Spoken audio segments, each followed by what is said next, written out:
It's a beautiful, bright, sunny day outside. I'm sitting in the shade of the tree, open sky to my left, a reflector on my right. I'm trying basically to create portrait lighting outdoors, regardless of the environment or the lighting conditions. Sometimes we use just natural light. Sometimes we add one or two reflectors. Other occasions call for bright strobes or even a bare bulb, a strobe without the reflector on it. All the different situations can be controlled if you know what to look for. So come with me and let's review some of the things that we've done in the past, and I'll bring you right up to now. We'll look at some of the past issues of the Wedding Photographer's Notebook in which I discussed outdoor posing and lighting. And then we'll go on a live shoot with the class. You'll be by my side and with everybody else having the fun and the excitement of photographing outdoors. It's going to be a total challenge to all of us. You're going to be involved with all the conditions that we ran across. Even at sometimes you'll hear workmen in the background. But the sound was so good, I didn't want to cut it out. So, the same as you, we're working with the conditions. We're leaving all the sounds in the videotape so you can hear it as it actually happened. Let's review and come right up to the present. And I know you're going to enjoy the tape. Thank you. Going back to one of my very first issues of the Wedding Photographer's Notebook, I find that I still like what I did way back then. I started by selecting the background the same as I do now. In this case, a light, sunny background with a couple posed in the shade. I'm exposing a 30th at 5/6 for their skin tones and letting the background go light and overexposed. 150mm lens on all these allow me to do full lengths and come in close. And of course, the closer you come in like this for the profiles, the more out of focus the background. Leaning her back, letting her foot kick out, holding each other. These are the directions that I'm giving today, the same as back then. And coming in closer, for the first time, they're in bright sunlight. So now I need a silver reflector to my left to open up their face and balance it. No reflector here, just lying her on the ground, putting him on top, and having fun, just rubbing noses or touching noses. Everybody is having a ball.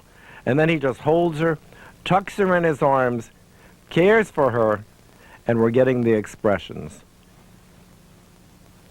Here for the first time, I'm combining sunlight and strobe. The bright sun coming through the back and flash from the front covered with a yellow gel to simulate the color of the late afternoon sunlight.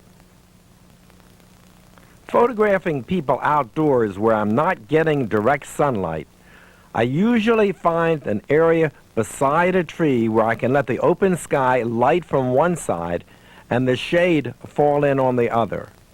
I'm taking the exposure meter reading of their faces, pointing the exposure meter right towards the camera, and then planning the groups to get light in all their eyes.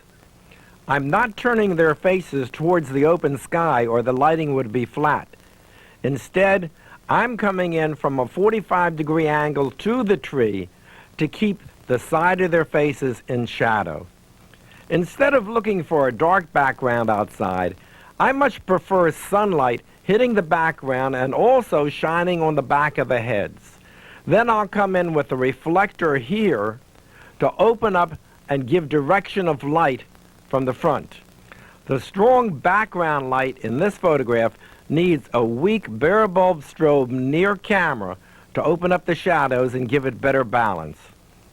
A high camera position here gave us a very simple background where there was none. This is all natural light coming onto his profile, lying on his back, and her on top of him. In the next photograph, we used a reflector to open up the light because they were so much in shadow. Here's another instance of a very busy background being simplified by selecting a high camera position so that you see just the ground behind them. Bright sunlight dabbling on the background and on their hair, and a bare bulb strobe off to my left to open up the shadowed area and balance it with a strong background. This photograph had to be made while the sky still had some light in it, and also when the lights on the bridge came on. F8 with the strobe on the camera, F8 with the strobe behind her, and natural light falling on the bridge. Posing a whole family like this on the steps, I usually come in at a 45-degree angle and use the natural incline of the steps to give us the diagonal line. This is all natural light, a 30th at 5/6. You may want to pause the video while you're looking at the close-ups of these groups so that you can study the compositions. They're seated on chairs, on arms of the chairs, standing. We've got everybody arranged so no two heads are together at the same level, and no two heads are above each other unless there's a row of people in between them. When I get two people like this, I just ask them to hug each other, kiss her, kiss him, look at each other, have fun. He even lies her down on the ground and nibbles on her cheeks, and we get great candids. In this fun wedding party group, a wide-angle 40mm lens allowed me to come in close to the bride and groom and put the whole wedding party in behind them. 1/60th f8 through a polarizing filter. Here again is my typically backlit situation. Sunlight streaming in from behind the bride, backlighting her veil in the trees, a 30th at 5/6, and a silver reflector opening up the shadowed face. I used a 60mm lens to pose the bride all in natural light. The sunlight streaming through the window just out of camera range to the right created the highlights on the bride and the shadows on the wall. In this issue, there are a lot of outdoor pictures from this wedding. I'm exposing on the left for the shadowed part of their faces and allowing the background to go overexposed. A strobe behind the tree is highlighting her profile. The faces of the whole wedding party here were in deep shadow. I used a simple light on camera at f11 to balance the light in the background. Here I used a very weak strobe off to the right to give shape and detail to the cake in their faces, but not to overpower the ambient light. A 30th at 5/6 seems to perfectly expose the shadowed faces when they're backlit like this by the afternoon sun. Two reflectors are lighting each of their profiles. I've got her face turned towards the reflector on my right side here, but as soon as I bring him into the picture, I move the reflector to the left. When they turn to look at each other, there's no light at all on his profile until I bring a reflector in behind her just out of camera range to put the light on his face. We're switching now from a 150mm lens to a 40mm lens to include a lot in the background. Because the lighting is so strong behind her, I'm using a strobe at f11 to my left to keep the focus of attention on her. I know that this portrait looks exactly like just natural light, and I'm glad of that. But in actuality, that's a little strobe behind her highlighting her hair, and there's another bare bulb strobe off to the right to give shape to her face. A reflector to the left just wraps the light around. Now she's posed in deep shade. I'm putting a reflector off to my right and taking an exposure meter reading with the reflector in place. Then adding him to the picture and not even caring that the background is so overexposed. I like the effect. We're still taking an exposure meter reading with a single reflector in place, posing him first and bringing her behind and on top. A dull, overcast day creates a beautiful fill light. A 40mm lens gives us the whole expanse of the coastline. When I turn their faces towards each other, his profile picked up a natural light. I needed to put a bare bulb strobe behind Clay just out of camera range to light her profile. A high camera position and tall grass created this background. Strong sunlight overexposed it while I exposed for her face. There's no light on her face until we place a bare bulb off to my left to shape the front of her face. Look at the difference now. You see the outline of the front of her face. Now she's seated in exactly the same pose. The bare bulb strobe off to my left is so subtle you don't even realize it's there. But now when we bring him into the picture, both heads are turned to my right, so the strobe moves over to the other side. The same pose standing. Both heads turned and tipped in the same angle towards the light source creates a smooth pattern of light on their faces. But here, the sunlight is so strong coming from the left, I had to use a strong flash on my right side to open up the shadows. A high camera position here kept the background grass.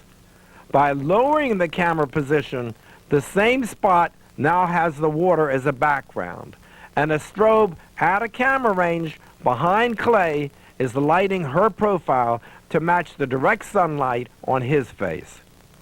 We found this beautiful setting for the notebook issue in England. I wanted to show the environment, but still focus the attention on the people. I tried wherever possible to use natural light and supplement it very carefully with a bare bulb strobe just to add the highlights where I needed them. I used a 40mm lens here to show the environment behind them and added the light to her face from a strobe out of camera range behind the groom. A light close to the camera here opened up the whole shadowed side of their faces, and I placed their profiles against a simple setting. Natural sunlight coming from behind her and a bare bulb strobe off to my left shaped her face.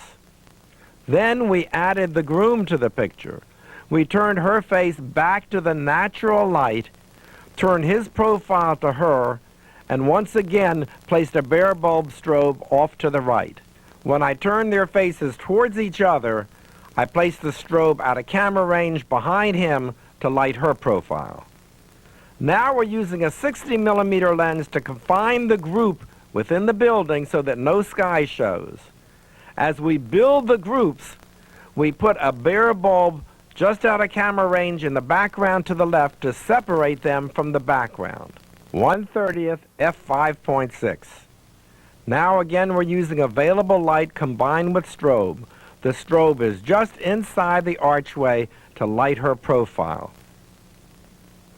All natural light with a 40mm lens, just taking advantage of the lines and the direct sunlight on both of their faces.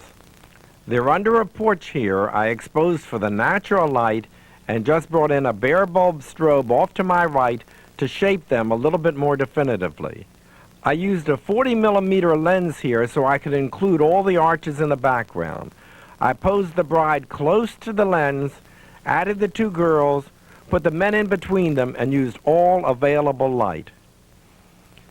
I enjoy using a 40mm lens when I want to show environment around the subject, but I still need the subject up close to dominate the picture. I'll take a reading of the light in the background and set the exposure for that. Then bring a bare bulb in to my left to light her and the two of them together. The same amount of light on them as there is in the background provides a perfect balance.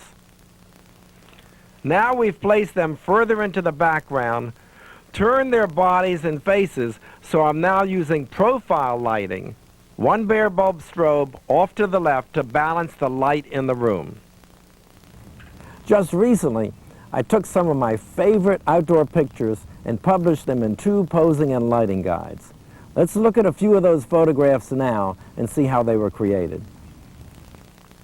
She's covered on the top by the natural overhang of the porch. Her face is turned from the natural light openings so that she has shadows on the side of the face closest to the camera. Her profile against a solid, plain background. I split light his face with the natural daylight coming in through the arches, and then brought in a bare bulb strobe at a 45-degree angle to his face and let the light wrap around. This family group began with a portrait of the mother with her two daughters, and then we added the father. A low camera position hides the feet and focuses attention on the faces. Bare bulb to my left. One of my favorite family portraits. Everybody has his own personality in this picture, and we allow it to shine through. No smiles, no tears, but a wonderful memory for the family. Backlit and one strobe. One strobe here, off to my right, crossing over her body and balancing the light on her face with the light in the background. The same amount of strobe as there was ambient light.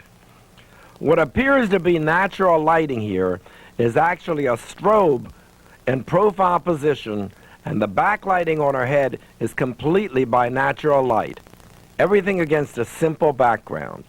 A high camera angle can always simplify the background. As long as their faces are in subdued light, we can always come in with a bulb and light their faces to match the background. We decided that the background here was very important, the snow on the bushes. We overexposed it a 15th at f4 to make it pure white, and then matched the couple with f4 on them. A late afternoon shoot at the beach found the sun setting so quickly I had to work with them facing directly into the sunlight and just reflectors for fill-ins. Here, from a very, very low camera angle and a 350 millimeter lens, we isolated the faces against the sky. An effective and simple portrait can be created just by asking them to turn their bodies towards each other, put their arms around each other, and push their cheeks together. In this situation, we turned her face to a 2/3 view, used only a reflector below her face, and her eyes back to the camera. Well, how did he get into this? What I was doing was demonstrating for them how I would like them to bring their faces together. He sits down and she cuddles up right in front of him, and we're able to create portraits like this, asking her just to put her face right up against his, and he's looking straight into the camera. Two simple poses bring people together, either bodies parallel to each other like this or arms around each other. And I keep working to continue a flowing series of pictures, never stopping but always coaching and directing to keep the spontaneity and the excitement going. The 350 millimeter lens gave way to 150 millimeter here to get the full length. Low camera angle, simple clothing outlined against the sky, and constantly directing them to do their own thing. Here he's showing his strength, his agility, and they're having a ball. I selected this setting because I liked the light coming through the leaves in the background, the solid greenery, and the backlighting on her hair. Here and in the next picture, I measured the light and exposed for the background and balanced it with the strobe on their faces. In the following photograph, you'll see that the detail is not showing outside. Here I'm balancing the strobe with the natural daylight that's coming in the windows. The background is way overexposed. I selected a high camera angle here so I could isolate these people against the solid area of the water. Backlit, all available light. The same as here, except now I'm adding a strobe in front. They're on the porch of their house in shadows. The strobe balances the light behind. Here I'm also inside the doorway, shooting outside, backlit. The reflection of the light off of the house is filling in the shadows. But here we needed to use a strobe because the sunlight was so strong behind them. The triangular composition for a group of three always works. We started here with a group of three, added the mother and father on top, completely backlit, 150 millimeter lens, strobe in all of these pictures to complete balancing the light on their faces to the strong light in the background. This simple composition with armchairs works as well as the father on the chair by himself. We're looking for casualness and spontaneity. So once we set up a portrait like this, we can bring the family around and let the pictures flow one to the other. informal and casual, but clothing definitely planned in advance. Here we've isolated her against the background with a 150 millimeter lens again. Good posing, simple lighting, but a casual atmosphere. That's what we're looking for. The family holding hands and getting ready to walk always provides us with a simple portrait that's loved by everybody. I selected a 40 millimeter lens here because I wanted to include that whole line of pillars behind them. A bare bulb lights the two of them from the right and also her veil. The same lighting, but a 60 millimeter lens and a low camera angle to position them between the columns. I'm always selecting a camera position that isolates the people against a simple background. Bare bulb behind her and to my right lights her body and the veil. Selecting the location for this portrait was simple. I posed her in the garden setting, exposed for the background, and matched it with the strobe to my right. Here we just added the groom to the picture. And now we bring her under the tree, exposing for the face, has the background and her train totally overexposed. It definitely needs a strobe to balance. Here, completely under the tree, light direction coming from the side, lights her profile, and we bring him in behind her. During a recent class, I photographed this family natural light, but added a bare bulb strobe on top of the steps to isolate them from the background. An overcast day and a low camera angle created the basis for this portrait. A bare bulb strobe on my left crossed over her body and lit her face. Then, with the body in the same position, I turned her face to profile and brought another strobe in from profile position to shape her face against the sky. Study the body positions in all of these photographs because I'm concerned that she's sitting up, she's leaning forward, she has good posture. Casual look, but always adding a bare bulb strobe to shape the face, exposing for the ambient light and just bringing in enough light to give us dimension. Moving the light to light the face the same as we would in the studio. Every one of these exposed for the natural light, but a strobe added. Here there's no strobe. Her eyes are dark, you can't see anything. But now we've placed a bare bulb strobe off to my left, and look at the difference, how it's opened up her eyes and shaped her face. No comparison. I moved from the 150 millimeter lens to a 350. Now I'm going to step back and isolate their faces against the sky, exposing again for the natural light, but bringing in a strobe to open up the eyes and to shape the face more definitively. The same positioning of the lights outside as I would use them inside in a studio situation.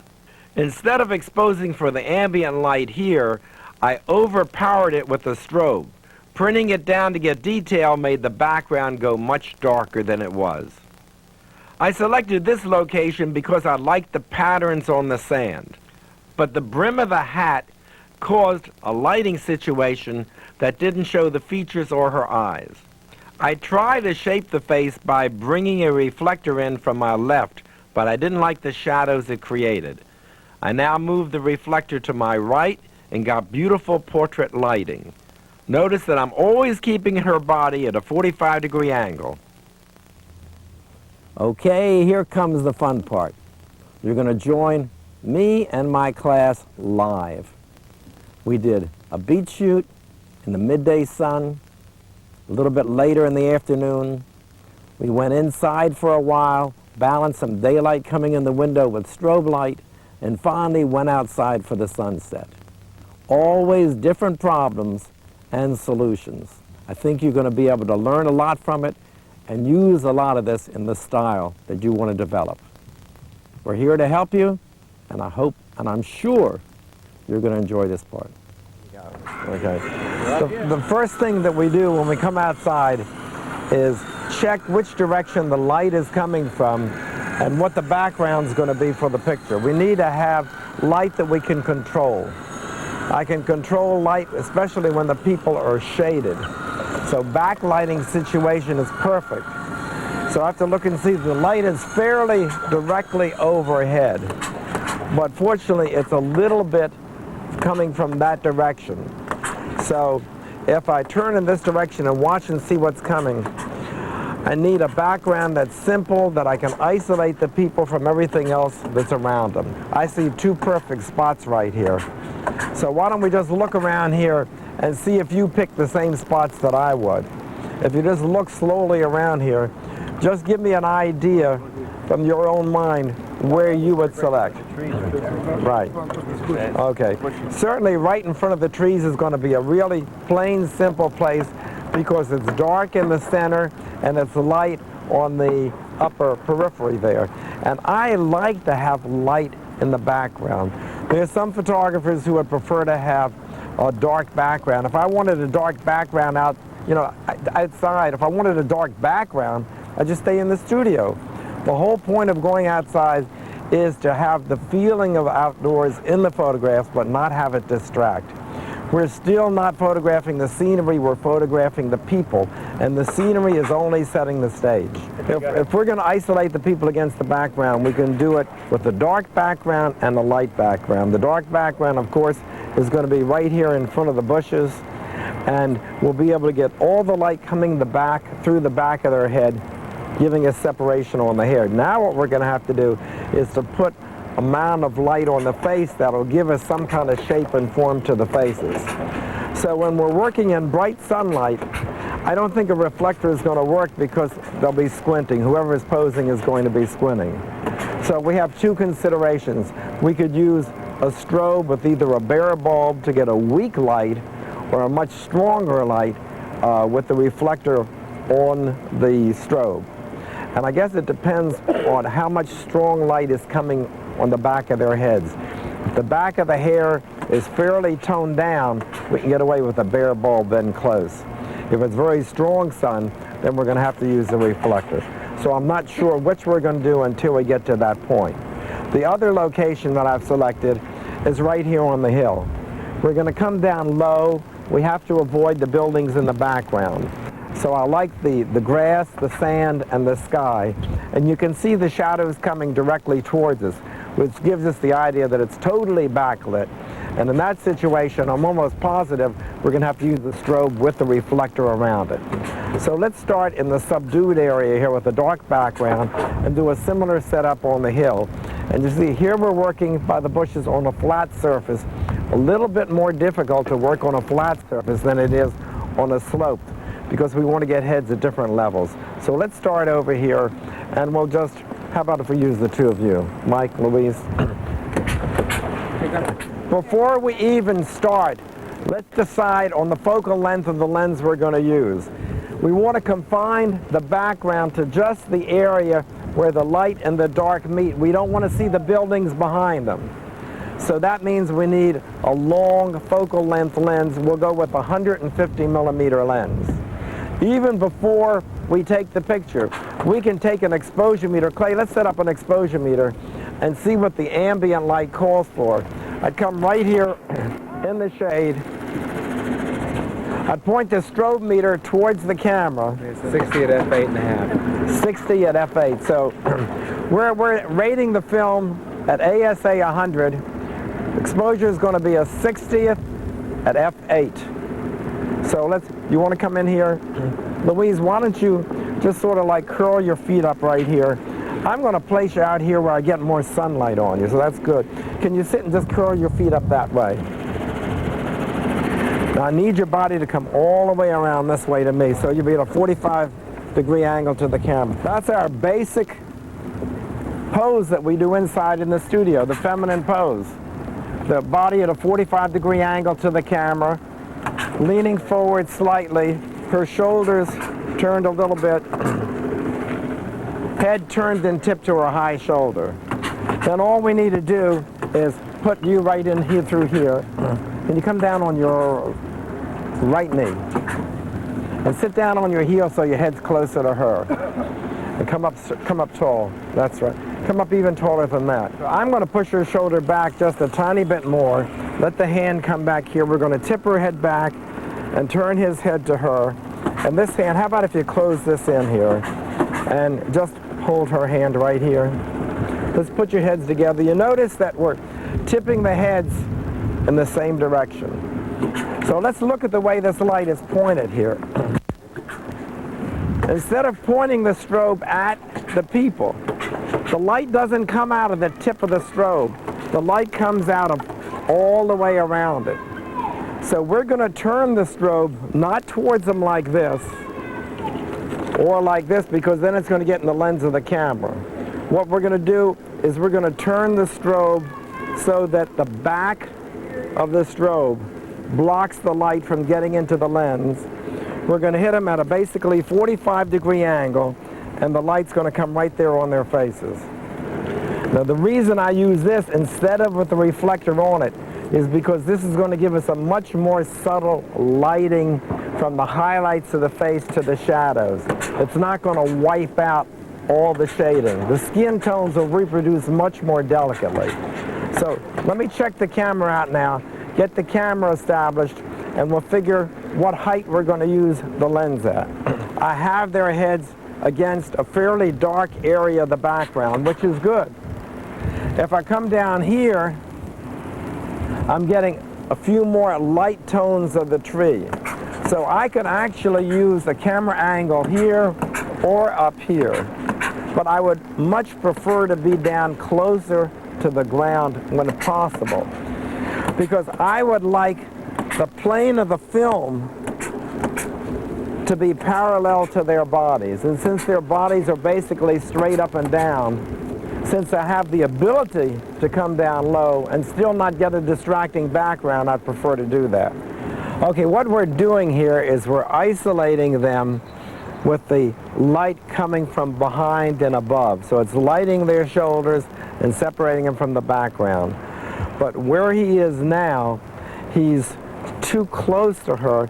They can't lean forward at the waist, and her body is straight into the camera. So Louise, pull your left shoulder way back. That's it. Michael, move out from her a little bit. That's it. Now come, that's too far. Now turn your body towards her. Louise, let your left shoulder drop. Turn your left shoulder back. Michael, turn your body to her, your knee and everything. Now lean your head over to her. That's good. Louise, turn your face back to the right just a tiny bit. And Michael's got to come forward just a tiny bit so that you don't shadow him when the strobe goes. Turn your face to her just a little. Pull your body away from her some. Turn your face to the right a little bit. I want to get that light off the side of you. Great. Okay, Louise, your chin down to camera level. And both of you sitting up. Louise, pull your left shoulder back. And your face to your right just a little bit. And if you can still smile after all these instructions, we got it made. Okay, we're all set. Looking right at here. Great. Let's study how we brought them together. We started with their bodies far enough apart so they could lean together, and then turn their heads to the bare bulb strobe at the same angle. A family group of you and your daddy, right? Shake. 5. 5. Boom. Okay, let's go. Here's what we need to do. Chuck, I want to see how I can get you without the sunlight being directly on your face. And we're going to hide your legs behind each other. So why don't you come up on top of the hill and keep holding him so that he's comfortable. Let's just sit on the grass. You got it.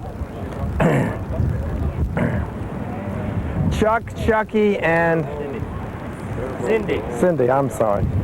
Chuck, let your feet go behind your wife. Cindy, sit in front of him on the ground. Now you have to come up forward so that you're level with her. Cindy, turn your body around to him so your shoulders are about 45 to me. Keep turning your body around. And just, that's it. You got your feet anchored in the sand. Chuck, lean over to her. Cindy, look in here. Great. Okay, let me just see what's happening. Coming right here. Cindy, turn your body to him some. Lean forward. Chuck, lean over to her. Cindy, let's tip your head back this way. Can you get your faces real close together? Okay, Chucky, how we doing? Are you sleepy, Chucky? Are you having a good time, Chucky? Okay. What we're going to need is a strong light here. Let's push that test button and see what we get. Looks good. Let's try it again. What are you seeing? I'm going to test it one more time. Tell us what you're seeing here. Perfect. The flash is giving us 8.8, and the light there is 60 at 11. So just a little bit less. Which way is he pointing it? Is he pointing it correctly? Yeah, he's pointing it correctly. All right, up a little bit higher. Push the test. Perfect. I put the shutter speed on 250, and I've got 8.5 on the flash. And the ambient reading is a 60th at 8.5 also. All right. We're matching the light. All set. We got the flash going. A little bit higher on the flash. Pat, great. And you're shading the sun off of my lens. Yes. Chuck, tip your head this way. Okay, Chucky, let's play peekaboo. Cover up your eyes. Where'd he go? Where'd he go? 1, 2, 3. Peekaboo! Yay! Let's go again. Look here at me. 1, 2. That's in the picture there, Pat. Bring it up just a little bit. Just a little bit.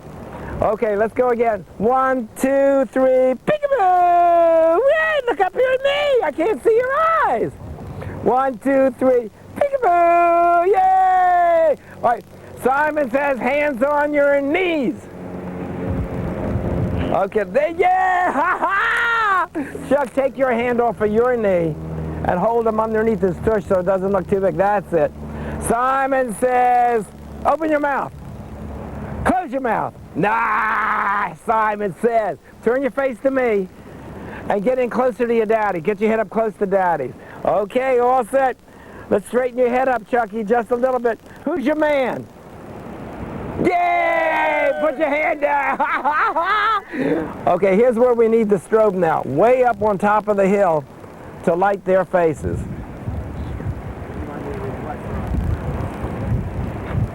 Now lean him back against your arm. Let him lean back against your arm. That's it. And Cindy, pull the hair out from behind your head on the other side. See, on the other side. This side, it's okay. Turn and look at your babe. That's it. Yeah, just pull it out of there, Clay. Chuck, tip your head to your right a little bit. Okay, look at Mommy. Is that funny? Whee! Tickle your mom. Yes!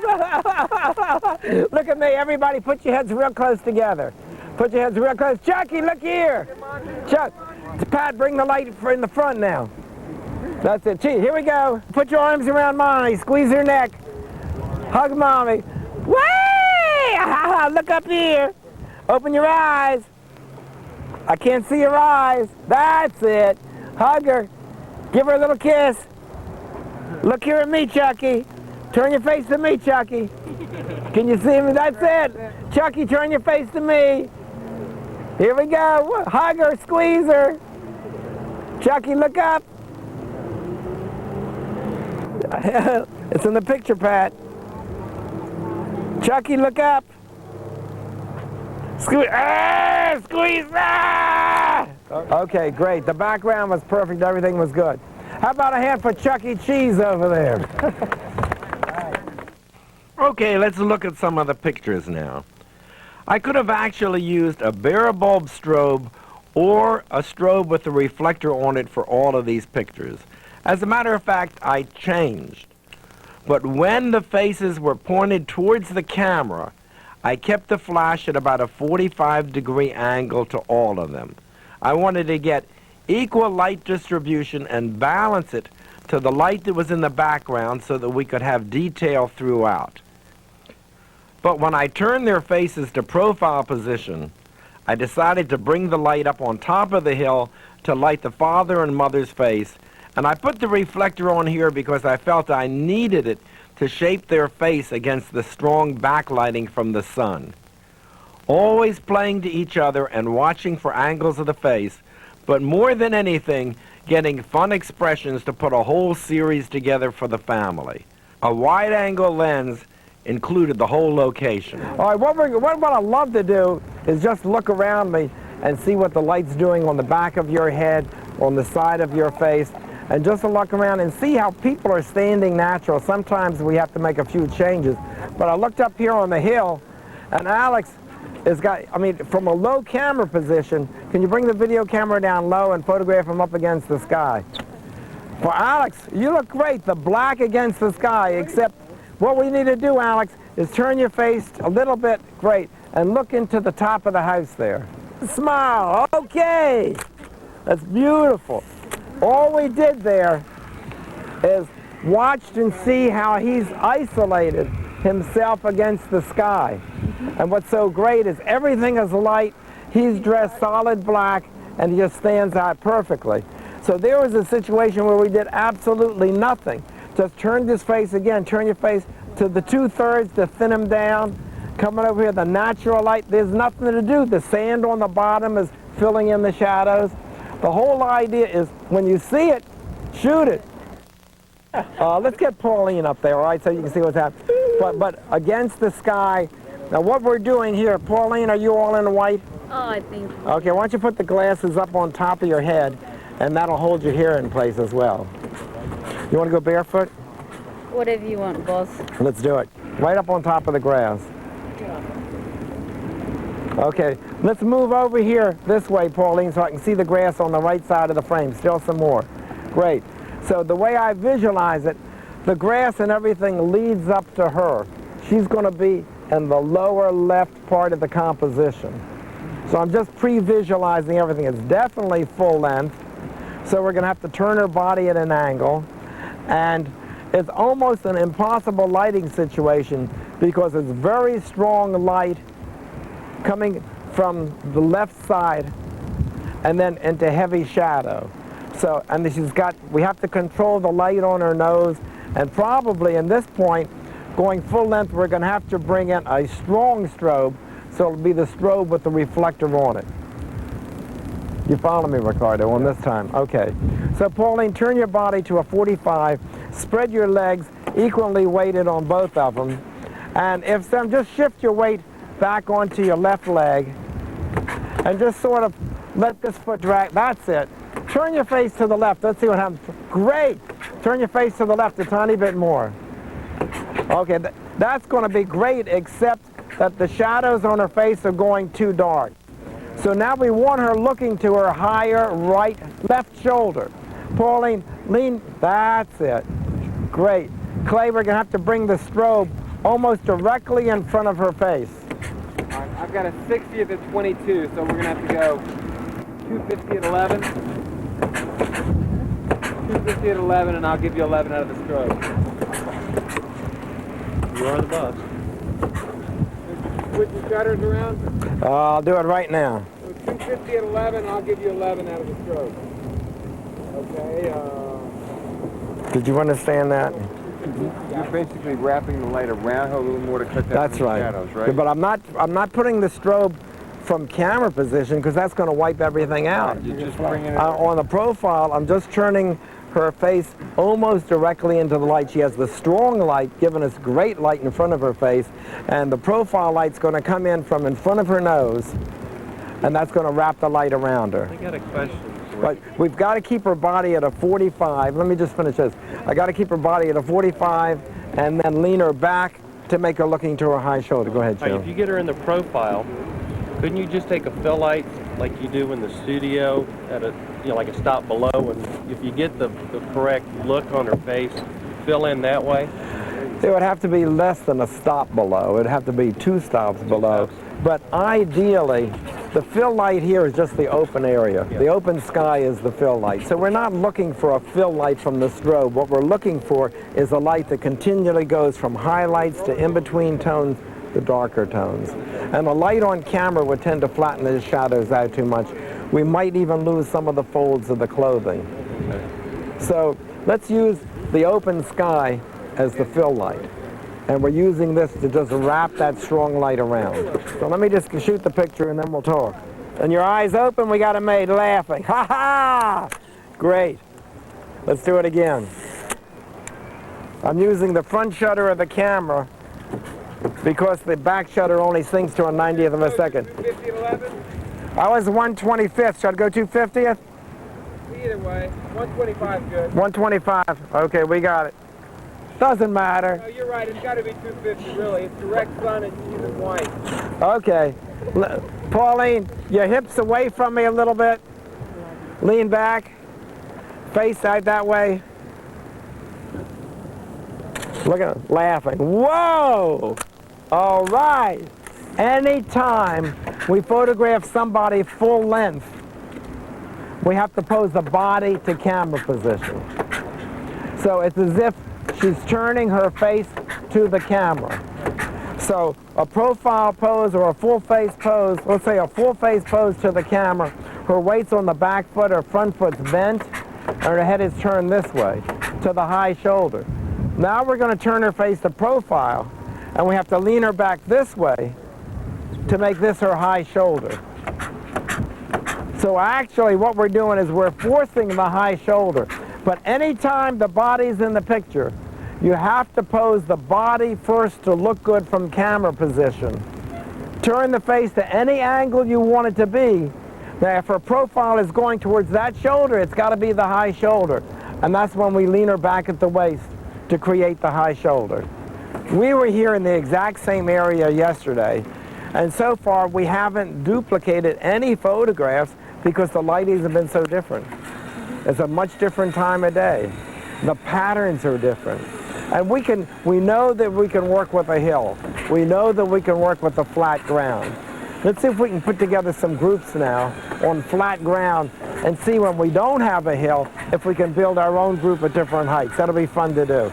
So let's go out on the beach, find the background, let's go backlighting, build a group, 2 people, 3 people, 4 people, and just keep adding to it. So what I want to do is, again, backlight, and we have natural fill from the sand, but we just need light direction on the faces. So let's go down around here.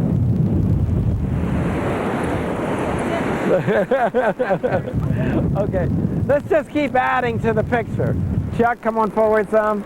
Come up a little higher. And turn your face this way. Turn your face to the center. That's it. Too much, too much. Chuck, get in there closer. Okay, now, both of you tilt your head in this way. Turn your face to her just a little bit. All right, so now the light's going to come from this side, pretty much flat, but we need a pretty strong light here. So we're all set. Chuck, get your head in close. Everybody laughing. You got my lens shaded here. Look. Okay. Here we go. 1, 2, 3. Great. Chuck, come up a little higher. Come in front of her face or her hair a little bit. Come forward, Chuck. There you go. Straight. Put your head right next to hers. Okay. Chuck smiling. Everybody laughing. Whoa. Okay. Great picture. Okay. The simplicity of it is what's so much fun. And never knowing what we're going to do. Now I'm looking. Okay, let's add. Okay. All right. Why don't we just come on in behind here? We put 2 more on the side, 1 on top, so we got a group of 4. Let's take a look at the group of 4. And that's kind of cute, isn't it, with all 4 of them like that? You shade my lens like that? Let this hand touch the ground. Great. So what we're doing is we're getting equal spacing between heads. Everybody laughing. Ho, ho, ho! All right. Can we have somebody over here the same way? You want to come in? Come on in here.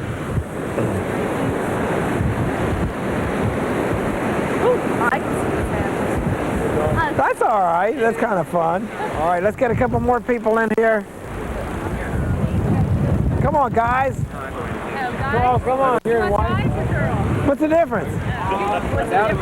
I need your head right about here.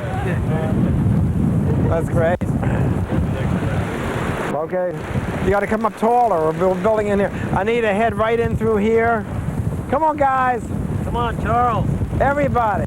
Come on, Charles. You're an interesting guy. Everybody's in light colors. Take your jacket off. You're going to blow the whole picture. Charles, you're dressed. Come on, Charles. Charles, buddy. Great. Come on up here, son. Come on, Carol. Come on over here and sit on the ground. Come on, Carol. Come on, Carol. Let's go. Come on, John. Sit down. Sit down. Okay, we need a head right over here. Come on, guys. Carol. Carol. Carol. Good. Go over. He's too ugly. We don't even. Let me see what's happening. How are you? You're in too close. Just pull over. That's it. Okay, do we have anything to stand on? Where's the ladder? So record us. Which place is with her? Stand on Don. He's not in the picture. Go ahead, buddy. How you doing up there? Charles, come up high. Around back? Yeah. Let's go, Heidi! Get down on one knee, Heidi. I think we're in great shape. We just need something up here on the top. Don't you? Okay. We see the height of the camera to see what we're getting in the background. Oh, looks good.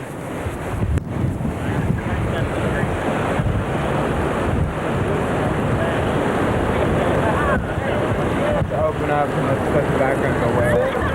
Yeah, that's good. That's perfect. Bring it back 2 feet. The group is too flat. It needs something kind of, come on, get in here.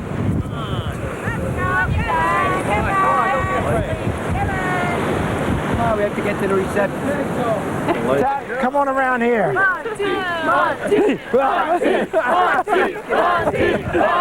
Come down on one knee, one down on your left knee. Now what I'm trying to do, believe it or not, there is a composition of this group. Wow. We're supposed to buy this. Actually, I wouldn't mind selling you the picture. Everything's for sale. But what we're trying to do is get heads between heads at different heights. So we have some of you seated on the ground. We have some of you seated on your heels.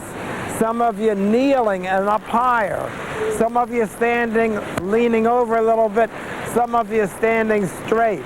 And so turn your body to me a little bit more. I need the ladder. Where's the ladder? Hey! What a fun way to build a group. Remember, it started with just 3 people on the bottom. And then we kept adding people and put it together just like a puzzle to form the pyramid shape that you see right here. 1, 2, 3. Okay.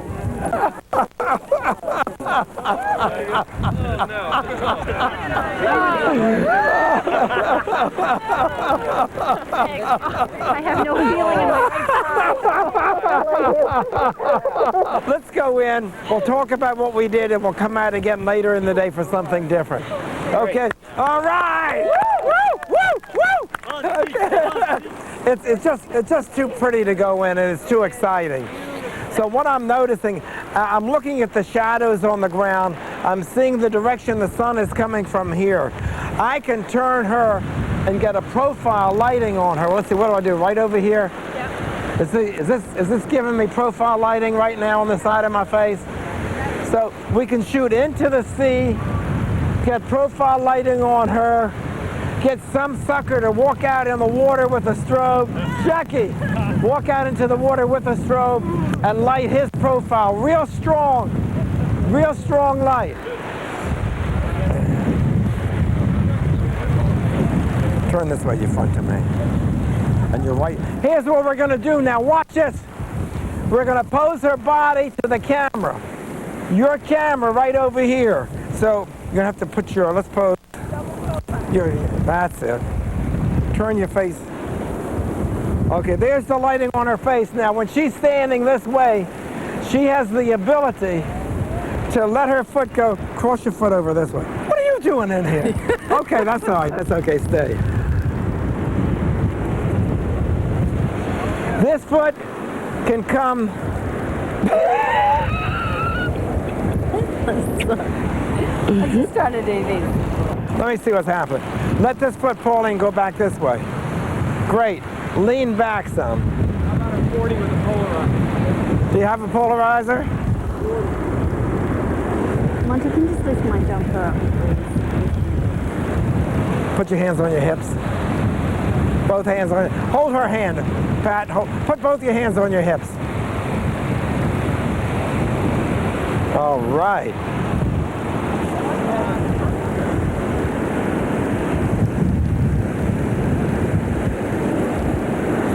Do something natural with that hand. No, with your thumb on your hip. That's it. I'm putting her face against the shadowed area of your face. Looking at the profile position. It's going to be great. Let's go. Oh, yeah?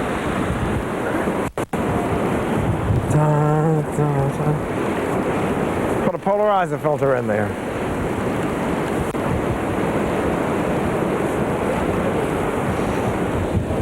Okay, let me just see what we got here now. Somebody shade my lens here. Yes. Tab your chin, pat your chin up. Pat, come a step a little bit in front of her. That's it. Tip your head to her. Okay, both of you looking up and laughing. Whoa, great. Pauline, turn your face to me. That's it. Tip the top of your head to me, Pauline. Just a little laughing right up there. Whoa, all right. Good. No, we're not using a flash. And look at her now, just with your eyes. Now I need a strobe here. Right over closer. Right Over here. Pat, turn your face to the left a little. Okay, laughing.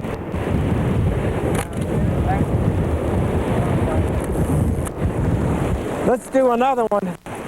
Let's change this just a little bit. Come on around here. Just spread your legs like she's got hers. Give her your hand and both of yours. Look at her.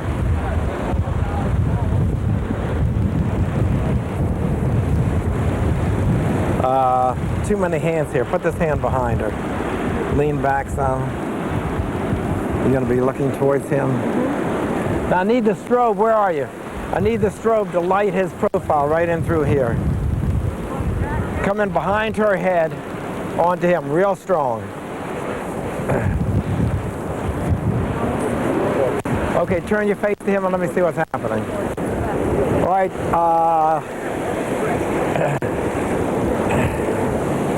I got to get better lighting on her face, so come this way a little bit. That's it. And you're going to...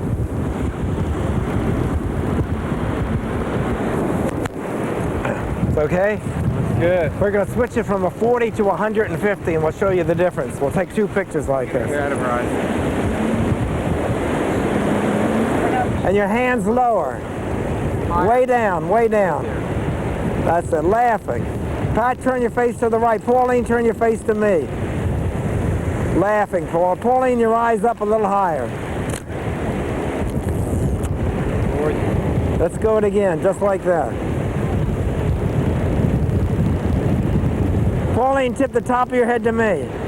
Your eyes up there laughing now. Whoa. Now, we're going to stay right there. I'm going to change the lenses to 150 instead of a 40. We'll get a different... That's kind of cute, too. Let's do that, Paulie. So lean back, stick your foot out. Put your hand on... Wait, the light has to come right here now. Flash it from right over here. Right on her face. Right behind the camera. You got it. Right there. Okay, put your hand on your hip. Lay your head back. Ha ha, look at me.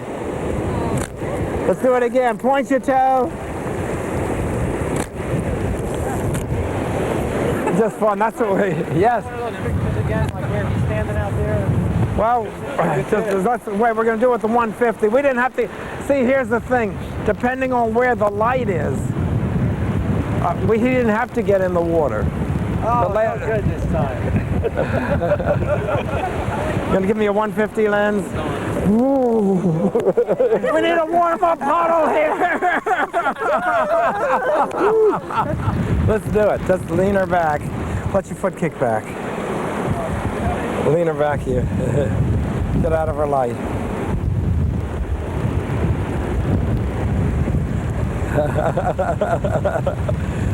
Pauline, turn your foot this way to me. Lean back from her. This way.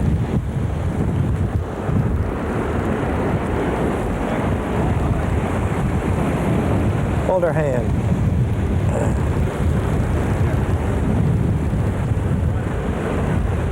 You're going to come over here and aim it right at him.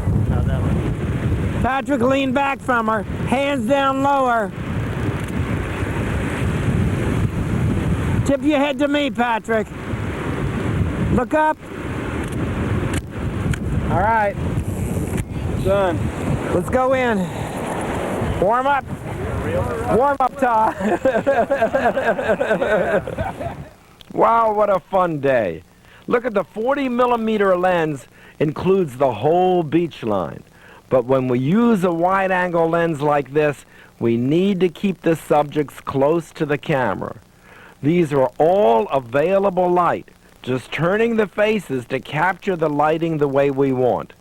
But now when we turn him away from the light, we have a flash fill close to the camera to light his face. When we turn them to double profiles, that's natural light on her face and the strobe lighting his profile. That's the 40-millimeter lens, and now we're switching to the 150. Look at the difference. We're concentrating on them, showing much less of a background. Now let's move into a hotel lobby near a waterfall and combine daylight with strobe inside. 30th at 4. That's the shadow. Yeah. I think you're going to have to expose for the windows, which is going to be what? 30th is 16. I don't want to expose for that. I want to really expose for the area in the steps. Let the windows go white. So if I expose for this area in here,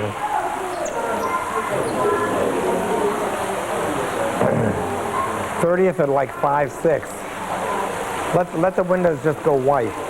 Let's get detail in here, because if we expose for the windows, then the steps go black. So, With all the salt and pepper lighting on those steps. well, what I'm going to do is I'm going to go try use this. I'm going to try go straight into the window. So I don't even think we need a bare bulb behind her. I think the natural light behind her. And all we're going to need is one bare bulb to light her front of her face at 5, 6.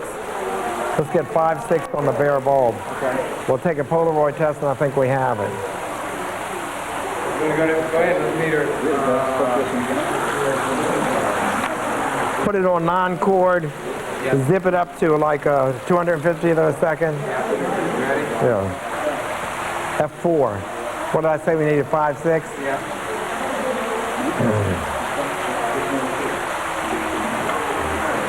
You'll come out just a little bit through the bride. Oh, she's going to be up here at the beginning of the steps. Almost 5. 4 to 9 is actually exactly what I had on there. Or if I bring it up here in the front a little bit. 4-0. Bring it in a little closer. Between 4 and 5, 6. Let's try it. All right. So we're going to expose for this or there. Can you get it any brighter? Only with a reflector. Let's bring it in a little closer. I'm going to use a 40-millimeter lens. Can you see, look through that 40-millimeter lens, John, and see if the light's in the picture. Yeah. The light's in the picture. Go left. Keep on. Oh, right there. All right. You come into the pattern and play. No, yeah, put it on a 60th and see what it's giving you. Or 30th. Okay, let's go with 30th. Let's clear it.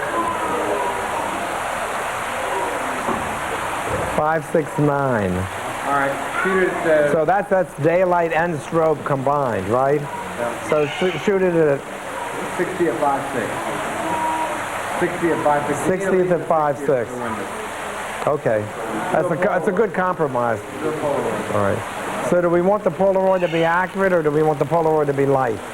I would just shoot it at 60 at 5, 6 and see what it does. Okay. Pull that Polaroid. That'll give me a nice indication of where we're at. God, that's gorgeous. Put light on him. Look at that. Let's put Pauline there. The window's reading 60 at 32. So the window's going white. It's okay, but look at that. So We need to take both of those flags off. And what we're doing is that we're exposing for the area around her and matching it with the strobe. We'll see what kind of balance we have. Thank you.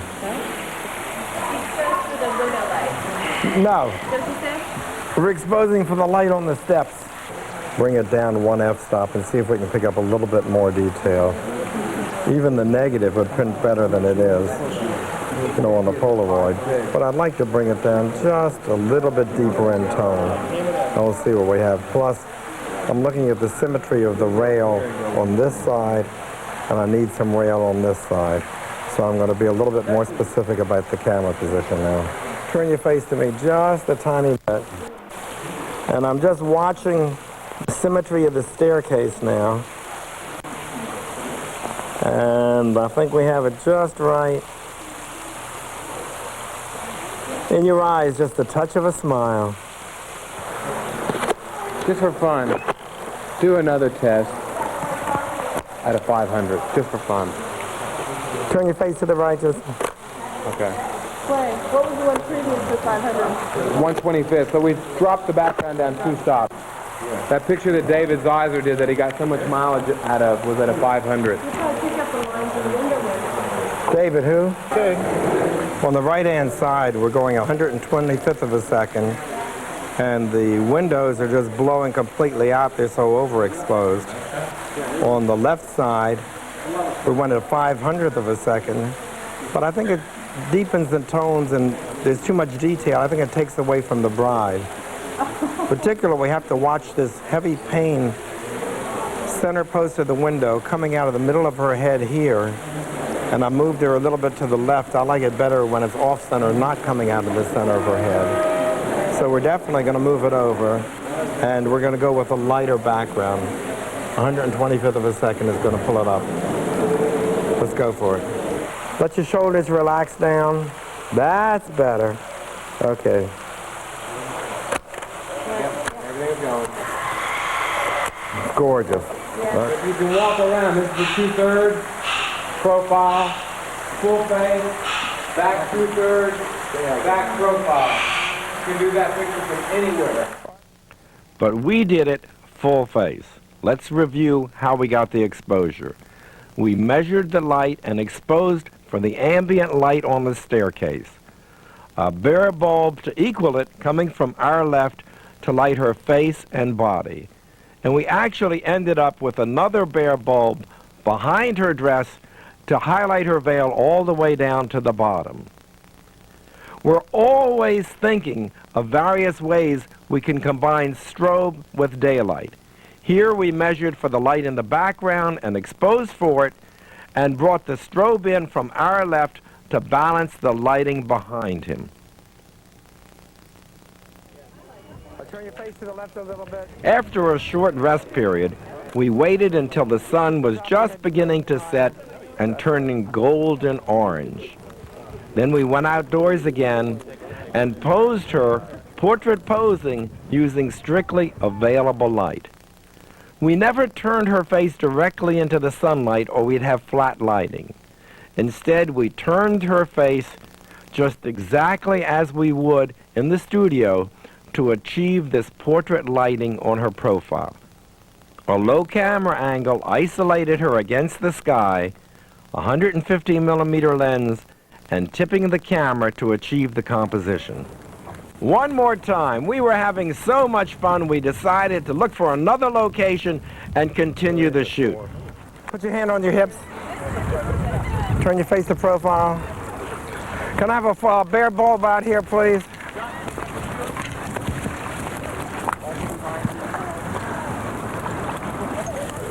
Bare bulb out here, please, in front of her profile. Okay, I'm sorry, I didn't see it. 30th at 4. It's in the picture. You're going to have to get in the water, Clay, or not in the picture at all. I'll just put it on manual, and it'll give you about F. Hang it out over the water. Out that way more. It's in the picture. Let me come in closer. Did it go? Yeah. Let your left shoulder down a little bit. Face to the left a little bit.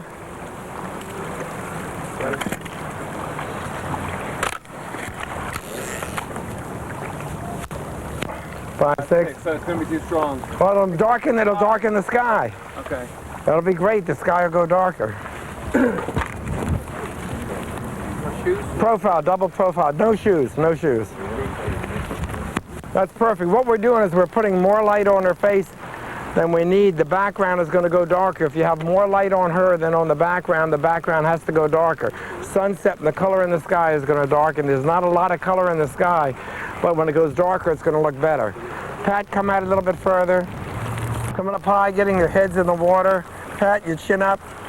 Both of you lean back away from the water. That's it. We're actually putting color into the sunset by underexposing it, right? Let's go a little bit even darker than that. Let's go at 8. 30th at 8. At 8, I can Yeah. bring my light in. Right, You have your meter handy? yeah, I got the meter handy. Go ahead. 5.6 I'm getting. 60 is at 5.6. 60 to 5.6 I do. Both of you lean back. That's it. Chin up, Pat. Face to the left, Pat. Pauline, your hands on your hips. Your hands on your hips. That's it, both hands. Pull, face to the left, Pauline, just a little bit. Pat, your face to the left. Put the light out over the water as far as you can get it.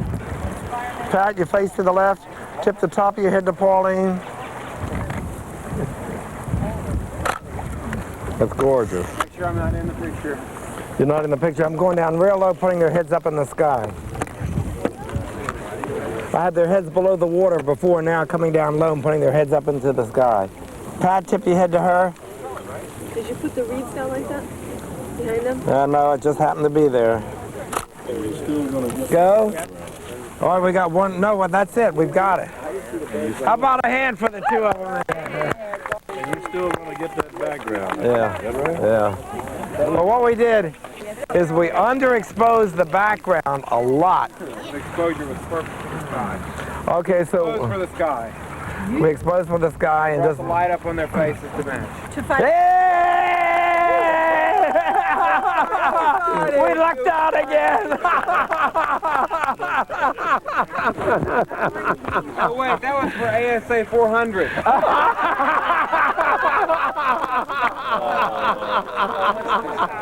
I don't know.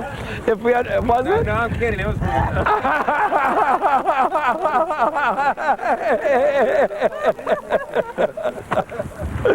Let's call it a day. Yes.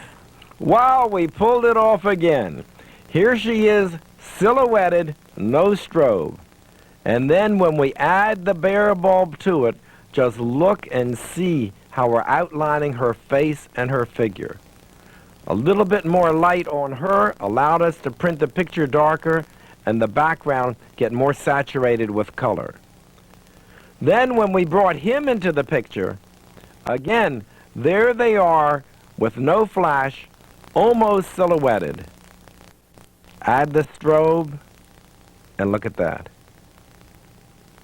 Incredible, isn't it? But I wasn't quite happy until we lowered the camera position and decided to bring their faces up into the sky. And now I felt like we had accomplished what we set out to achieve. I felt like the whole shoot was a great success. Wow, do you believe this summer day? And we're sharing it with you. I enjoyed sharing all these techniques with you. I love coming outside, photographing, doing portraits, and sharing all these techniques with you. And just for one last parting shot, I thought I'd show you the backyard of where we're filming at my friend Ellen's house. I wish I could say it was my backyard. But in the meantime, here we are, and this is the setting for these little segments of the tape. It's been exciting, it's been fun, and we're going to have fun again in the next few tapes we'll be making. Watch for us, because we're going to have lots of ideas and lots of fun, lots of excitement, and they'll all be coming to you in the very near future. Thanks.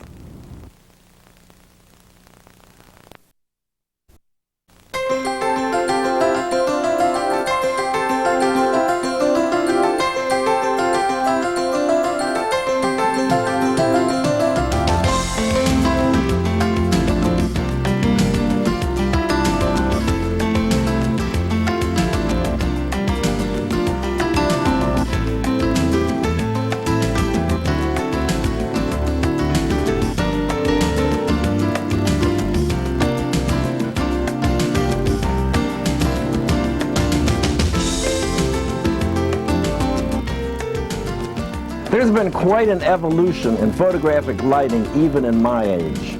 I can remember in elementary school being photographed where the photographer actually used flash powder.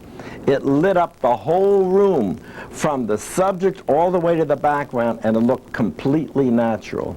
And that's what we're going to be going for today. Lighting that looks completely natural so that you're not aware that we're actually adding flash to the picture. Well, after the powder, I personally went to hot lights. The hot lights were pretty difficult to use with the people glaring into the people's eyes, and so eventually people said, you've got to go over to flash. Well, I went over to flash bulbs, big ones at first, and then later on small flash bulbs. I didn't even think decreasing the size on the bulbs would make the pictures effective, but it did. Then as soon as I got used to the flash bulbs, they said, okay, strobe is in fashion now, so I got great big strobes because I wanted to make sure that I had enough light. Pretty soon I found out that I didn't need that much light to accomplish what we wanted to do. Now, the state-of-the-art flashes are very small candid strobes, just like this. With just one or two flashes like this, we can accomplish a heck of a lot of photography. I've been really impressed with this Sunpack 120J used with the reflector on or with the reflector off in bare bulb position. Watch us as Clay, my partner, and I work together with the class to demonstrate the effectiveness of the strobe outside, and eventually we'll go inside.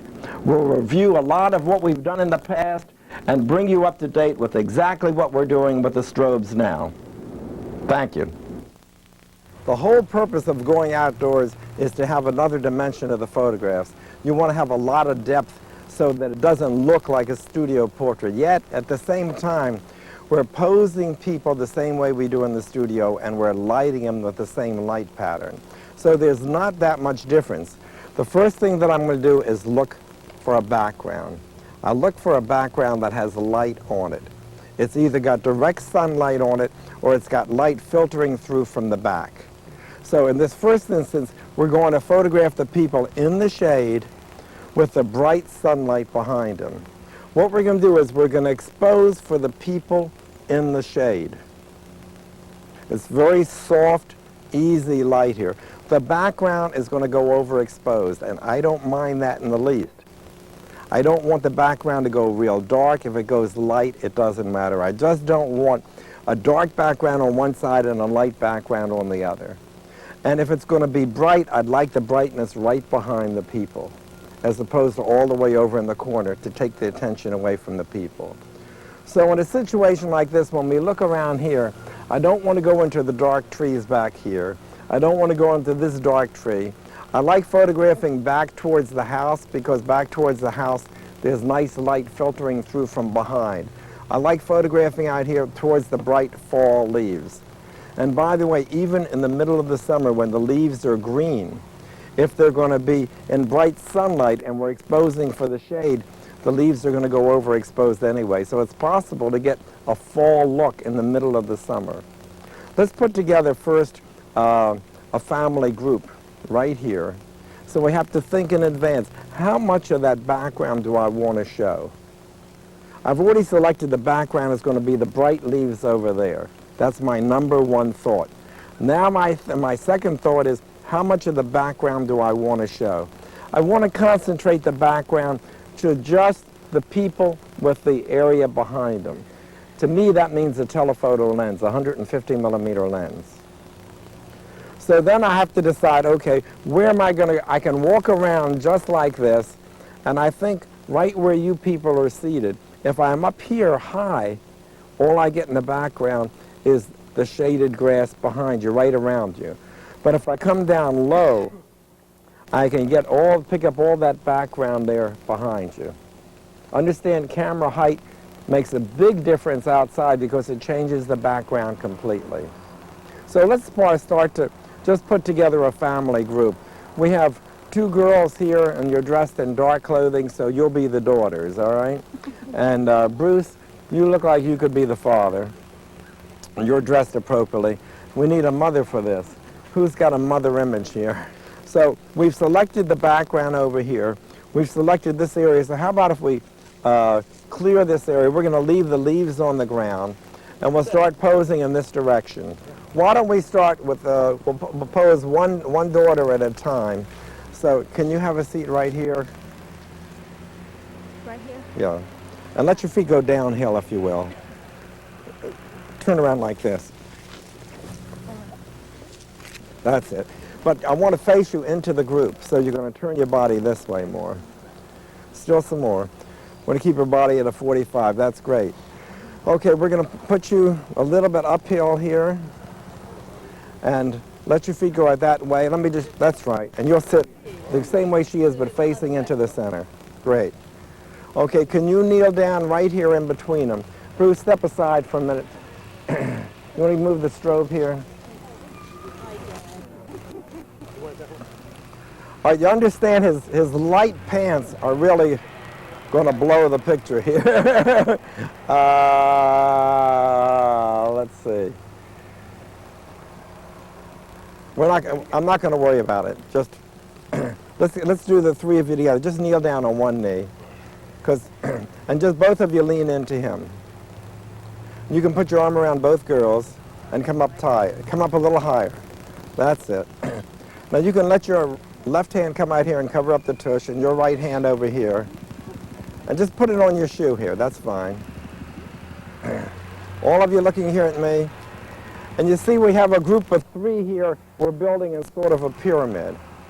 So that could be one picture there, just the group of three. We're just talking composition now. So let's shoot this. Can you come up a little higher? That's it. Let's take an exposure meter reading, Clay, of the light on their faces. 30th and 5/6 is what we're usually shooting at. So now there's no light in their eyes. Do you understand that? Their eyes are completely dark, and it's also very cool in the shade here. So we want to bring in a flash, but we don't want it to look like a bright flash. So the flash has to be less than the ambient light. So if we're a 30th at 5/6, how much flash do we want on them? 4. Now, when you have 3 people like this, the light can come actually from either side because they're all going to be full face. So could you both turn your bodies in towards him? And what you have to be careful about is not to lean on that back shoulder. Just let the shoulder relax. You may want to extend your hand out further this way. And let your left shoulder go down just a touch. Yes. Now turn your face back to me. Now what we want to do is we want to keep all the heads going towards the flash at the same angle. So you can't tip your head that way. That's right. So you're going to have to tip your head. And your name, Barbara? Turn your face to me just a little bit more, and tip your head this way. And could you tip your head that way? She's in a feminine pose, and the two of them are in a basic pose, which means the flash goes on which side? It has to go on this side because all the faces are turned in that direction. So we'll bring the flash over here, and how much flash do we want to get on it? On them. Okay. Now, Clay is not using a bare bulb at this point because the light is back so far, it's going to be a soft, diffuse light just by bringing it back. And usually if we have a group full length, he will leave the reflector on the flash. So now to measure the strobe, just the strobe light, on the exposure meter only, we'll pump it up to maybe 125th of a second because we want to measure just the strobe and not the daylight and strobe combined. So you want to do that, and I'll hit the strobe here. Test button. Okay.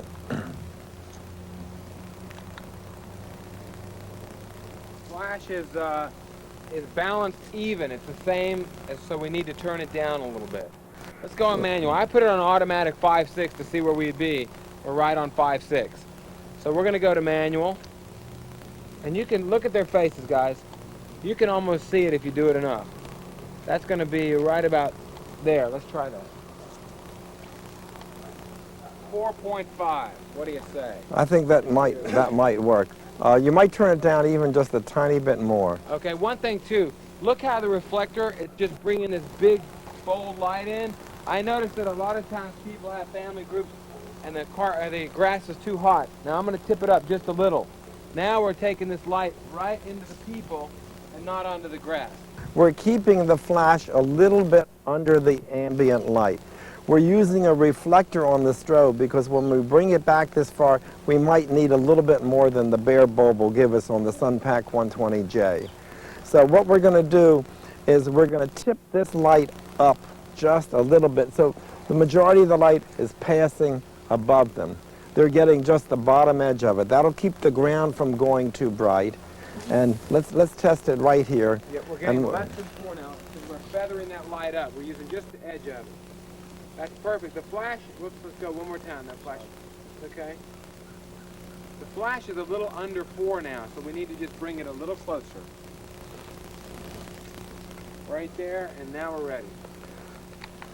Okay. But what we'll do is we'll do a Polaroid test first, okay, to make sure that we have the flash and the ambient light good.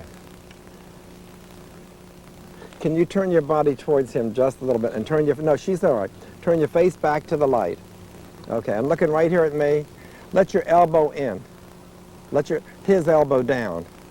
It looks like it's sticking out too much. That's right. Okay, and all of you looking here at me, and just a little touch of a smile there, like that. Barbara, sit up. Okay, turn your face to me and tip your head in this direction. Tip your head still some more, and your chin down now to the camera level. Bring your chin down, Barbara, just your chin. Little smile from all 3 of you. Now, I don't have to get the perfect Polaroid. What I want to do is see how the flash, if the flash is too light or too dark. Once we do that, we can do whatever groups we want. We can add the mother and father to the picture and do whatever is necessary there.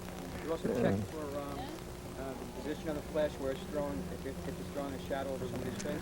Well, the flash would only throw a shadow on somebody's face if the flash were over at a 45-degree angle.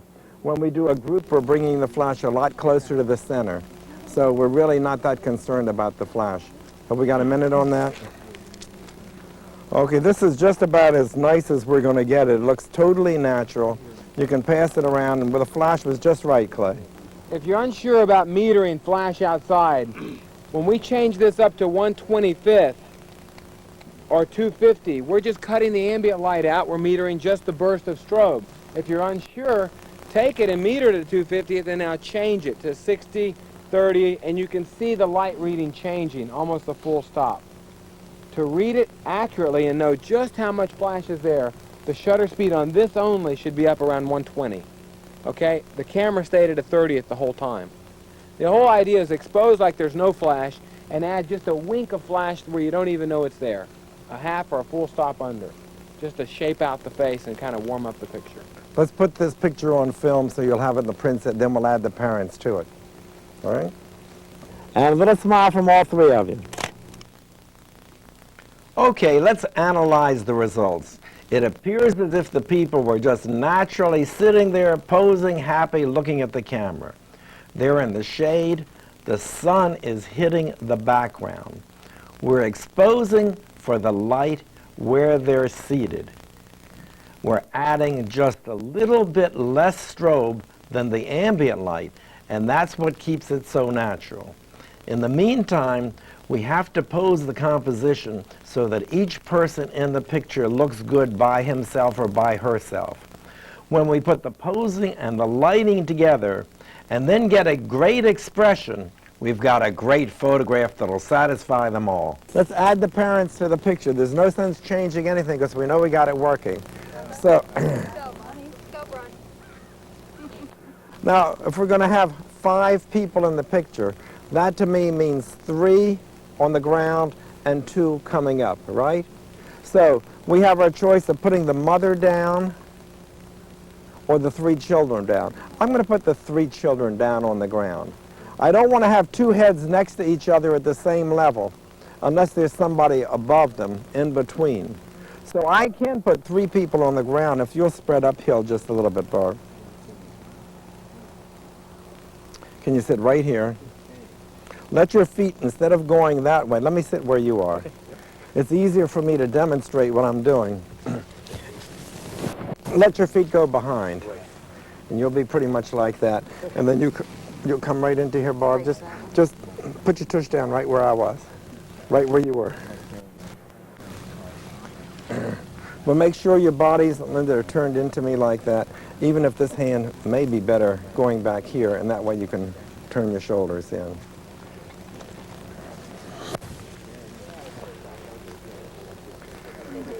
So what are we going to do differently with the flash now that we have 5 people instead of 3? Nothing is right, yeah. Okay, you're going to come up, Manya, when you go down there on one knee, and you're going to lean forward, put your arms around them, and she can tip her head back in that same direction. Now what about fingers showing on shoulders? Does it matter?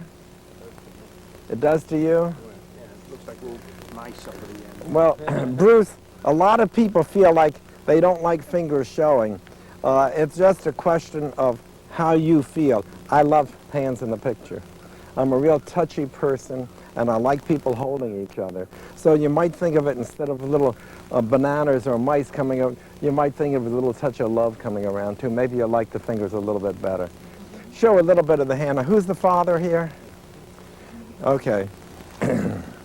So you're going to go down here on your right knee, turn a little bit into the group. Everybody's turned into the group. You may as well go down on both knees. You'll be able to get in closer. And you can lean in, Bruce, this way. Why don't you take your name tag off here? Manya, lean in this way and let your left shoulder drop. We're posing each person to look good individually. Bruce, lean into the group. And come up taller, Bruce.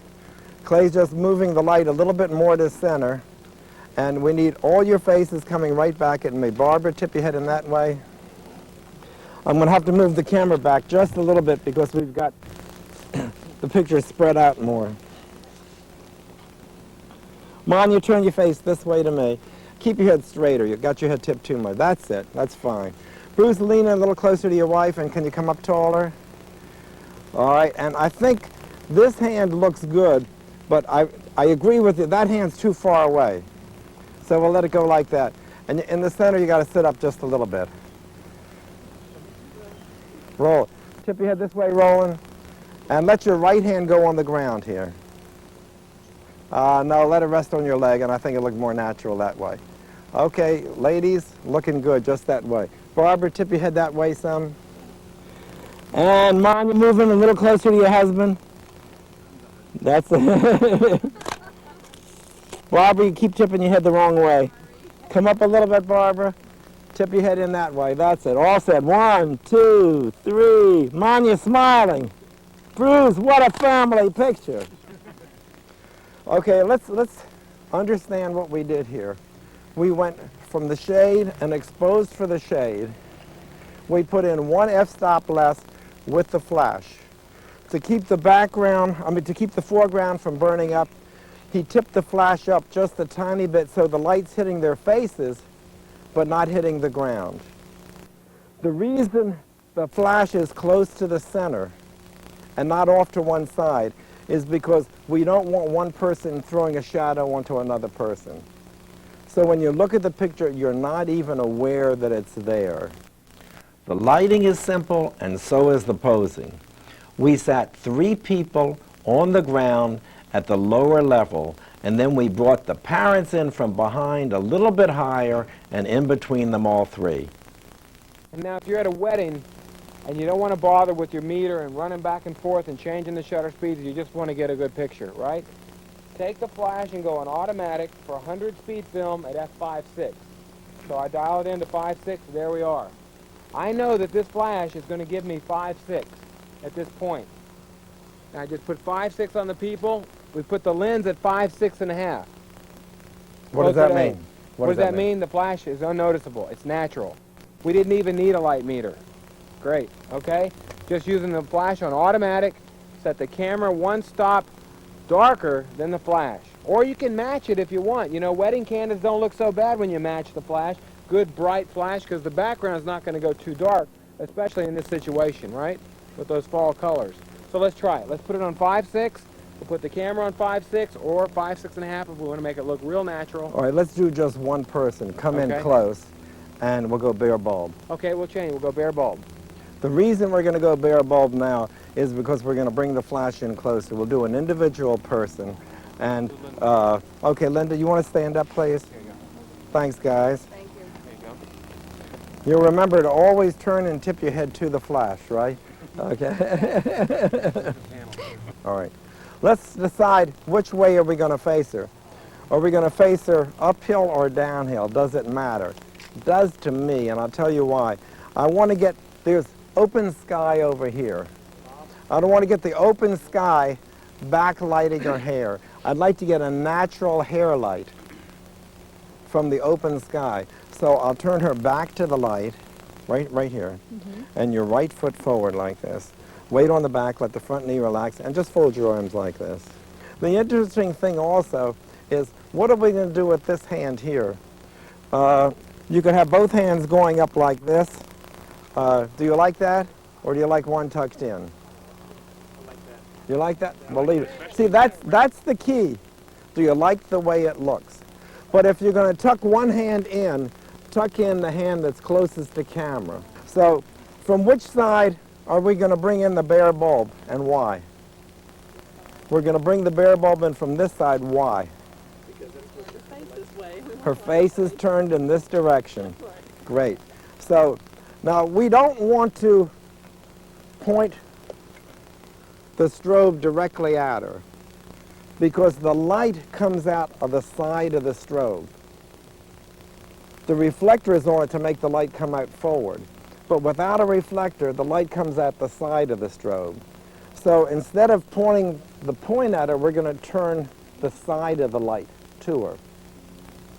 We're going to bring it over on this side and create the same light pattern that we do when we're creating a portrait inside the studio. Light into both eyes and just a little small shadow coming down to the side of the nose. Everybody knows just what we're talking about, right? Yes?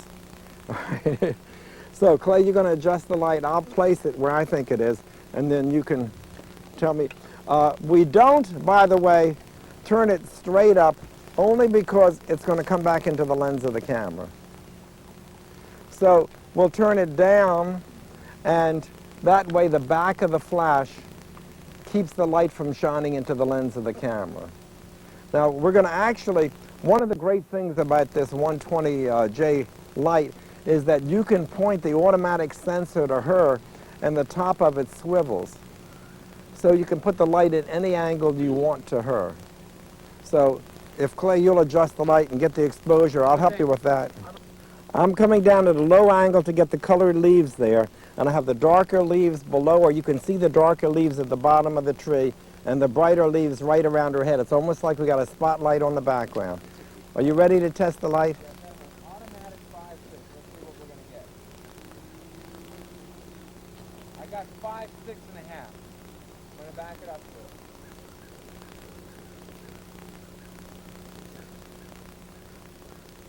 All right.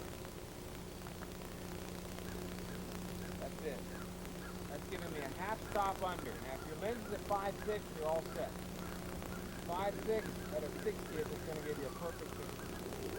You go at 30th if you want a heavier negative, but the flash has to match with the lens, and the flash is a half stop less than the lens. Let me give me a Polaroid test on this. See a paranoid film? Was it in the case? It's in the case. I need a dark slide for the back of the camera as well. Now, I've got this so close that you're not going to believe the gorgeous background that we have here. Thank you.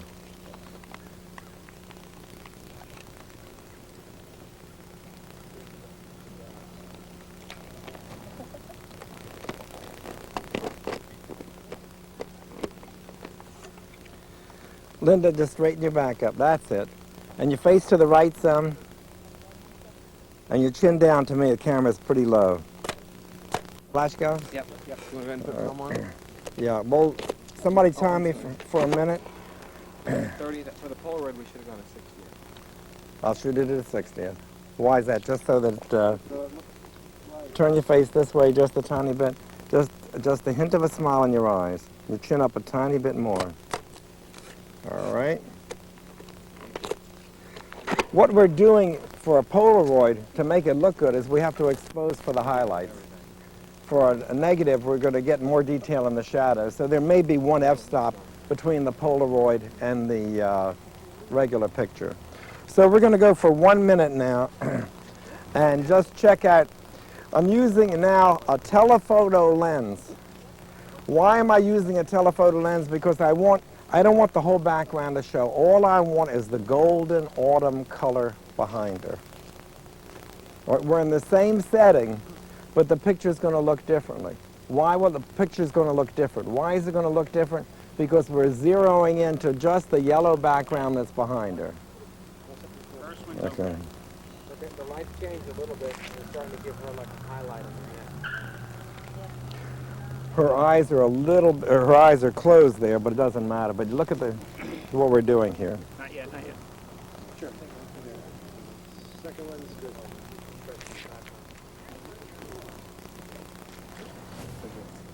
Should I close my eyes, Monte? No, Oh, that was pretty. it's gorgeous. Dude, Here's what I decided from the Polaroid. I'm going to come in a little closer and crop out the bottom of it there. Here's something else I noticed, Clay. Excuse me, can you just back out of the camera, Bob? Here's something else I noticed with the flash. At a 60th of a second, you're cutting out all the daylight. Can I see the one with their eyes closed? Polaroid? The Polaroid at a 30th of a second?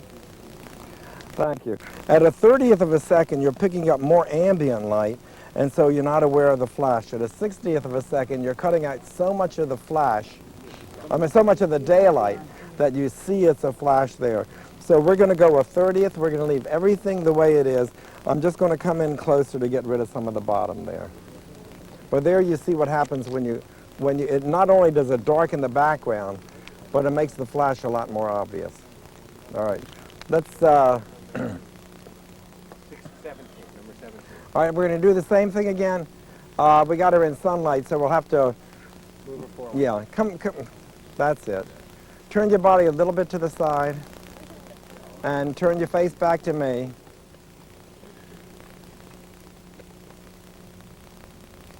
All right, is that flash closer than it was? Just a hint of a smile right there. It's a good thing that we were able to look at the test earlier before we made the exposure, because you can see that the slower shutter speed enabled us to pick up the natural daylight on her hair. Now, it's true that the photograph could have been made with the reflector on the flash, but I think you would have been much more aware that the flash was actually there. The bare bulb is much more subtle. Let's put it together with a man now for the next portrait.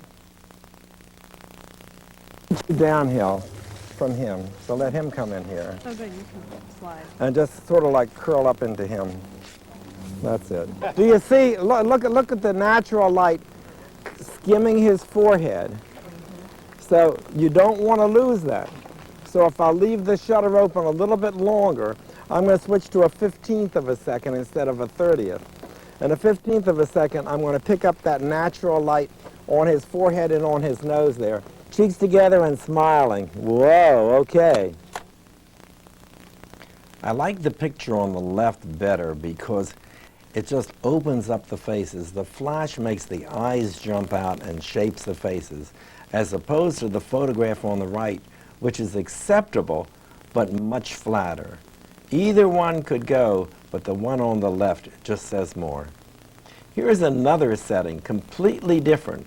We have strong backlighting all the way through.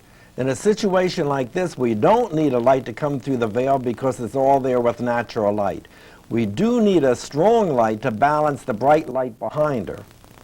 Now, if the light comes in close to the camera, as it does on the left, the lighting is fairly flat. But when we bring the light to the right, you can see how the detail on the gown shows up so much better. Now they're in total shade. But a bare bulb flash coming in from our left, because the heads are turned in that direction, opens up the faces and shapes them beautifully. Again, it's less than the ambient light, so you're not aware that the flash is in the photograph. On the left side here, they're in the shade and we're exposing for the area in the shade, so the background is a little overexposed. On the right, on the upper picture, he's in bright sunlight, so we have to use a strong flash to bring the level of the light up on his face to the background light so you have good color throughout. The same situation here, good color throughout, except in the lower picture, her face is 1/2 in shade. So from the same direction the sunlight is coming from, on our right, we're going to bring in a strong flash to open up the shadows on her face. When she turns and looks at him, her face is completely in the shade, so we need to bring a flash around from behind to light her profile the same as his face is lit. When the background is important, as it is in these photographs, we're going to take an exposure meter reading of the background and put the same amount of flash on her coming in from our left, crossing over the gown, and another light behind her to light the veil. The veil light is the same intensity as the main light coming in from our left. These pictures appear to have very little in common, and yet there's a strong similarity between the two. We're exposing not for the windows, but for the area around the subjects. We're setting the camera lens to the exact exposure that the meter calls for the area behind them, and then we're adding a flash to the subjects to match the f-stop on the lens. The shutter speed picks up the detail we want in the background. Kodak's new professional 400 film allowed me to get this exposure almost when it was completely dark. I measured the ambient light at her face and then matched it with the strobe and put another strobe behind her to light the veil. The shutter speed was 1 full second to pick up this much light. Camera handheld. No, just joking, on a tripod. You can see by watching the tape that we're having a great time at the class. But more important than entertaining you, I want to educate you. I want to keep all the statements very simple so that you can go back and take the same kind of pictures that we're taking here and know exactly what you're doing, taking all the guesswork out. In order to review some of the information and to add a little bit more, I'm going to show you a clip from a tape we made a short while ago that I think will be very, very concise in bringing back to you a lot of the information that we've discussed already and some new information. Just by watching this, you should be able to put it right in your hip pocket and use it. I know that this portrait looks exactly like just natural light, and I'm glad of that. But in actuality, that's a little strobe behind her highlighting her hair, and there's another bare bulb strobe off to the right to give shape to her face. A reflector to the left just wraps the light around. Now she's posed in deep shade. I'm putting a reflector off to my right and taking an exposure meter reading with the reflector in place. Then adding him to the picture and not even caring that the background is so overexposed. I like the effect. We're still taking an exposure meter reading with a single reflector in place, posing him first and bringing her behind and on top. A dull, overcast day creates a beautiful fill light. A 40-millimeter lens gives us the whole expanse of the coastline. When I turn their faces towards each other, his profile picked up a natural light. I needed to put a bare bulb strobe behind Clay just out of camera range to light her profile. A high camera position and tall grass created this background. Strong sunlight overexposed it while I exposed for her face. There's no light on her face until we place a bare bulb off to my left to shape the front of her face. Look at the difference now. You see the outline of the front of her face. Now she's seated in exactly the same pose. The bare bulb strobe off to my left is so subtle you don't even realize it's there. But now when we bring him into the picture, both heads are turned to my right, so the strobe moves over to the other side. The same pose standing. Both heads turned and tipped in the same angle towards the light source creates a smooth pattern of light on their faces. But here, the sunlight is so strong coming from the left, I had to use a strong flash on my right side to open up the shadows. A high camera position here kept the background grass. By lowering the camera position, the same spot now has the water as a background, and a strobe at a camera range behind Clay is lighting her profile to match the direct sunlight on his face. We found this beautiful setting for the notebook issue in England.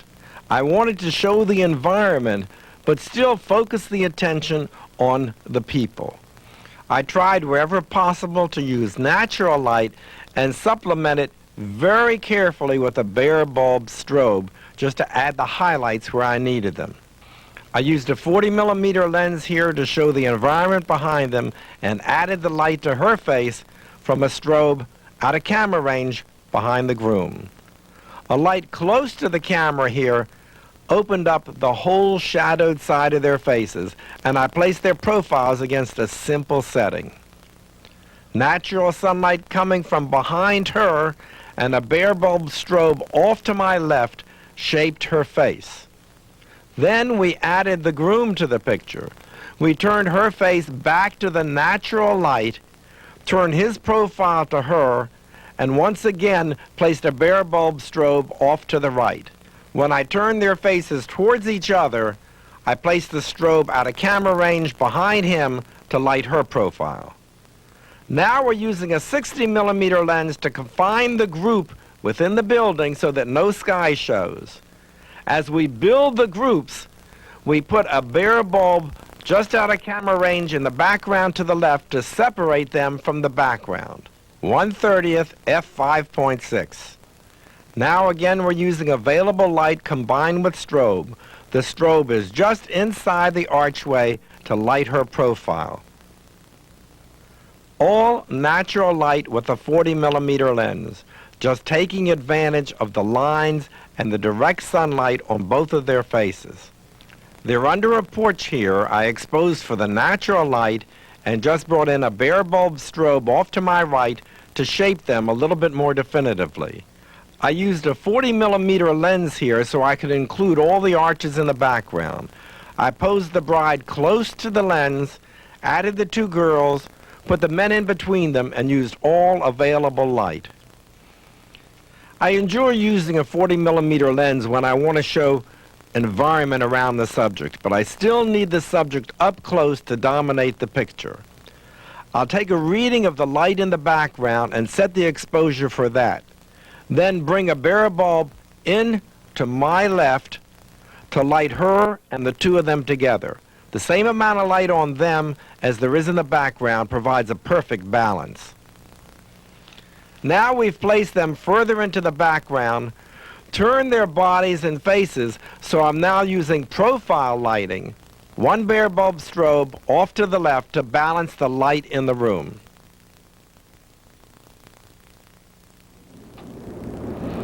I feel like I want to share even more with you, so I'm going to pull up some photographs that we made not in this class, but in other classes and with some of our customers. The funny thing about it is that if you're not aware the flash was used, you wouldn't even know it, and that's the key to the whole thing, to make it look completely natural. Again, we're using just one or two little flashes to pull all of this together. Don't pass a spot like this by.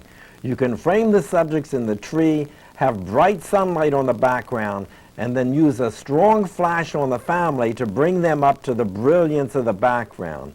It's a perfect place for a family picture.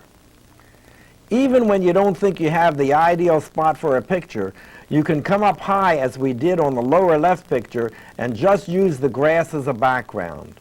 Then on the upper right, we've actually used the trees in the area to look like their backyard. I love to take family pictures where the people are standing so you can see the heights as the children are growing. The same pose, but totally different situations. Strong backlighting on the lower left calls for a strong flash coming in from our right. In the subdued lighting in the upper right, we needed a weak bare bulb to light her face and another flash behind her to backlight her veil. Again, where we're posing the people in the shade, we have to keep the flash just under the ambient light where they're seated. But because there's so many people, we did use the reflector on the flash. We're keeping the big people in the back and the little kids up front. A translucent fabric softens direct sunlight to what appears to be open shade. But when the faces are turned to the camera and there's too much shadow, we have to bring in a bare bulb strobe from the same side that the sunlight is coming in to have the light wrap around naturally. Remember to keep the additional light on the same side that the strong light is coming in from, just to have that smooth transition from highlight to shadows. When the father and daughter are completely backlit, I still keep the light off camera to my right to shape the faces.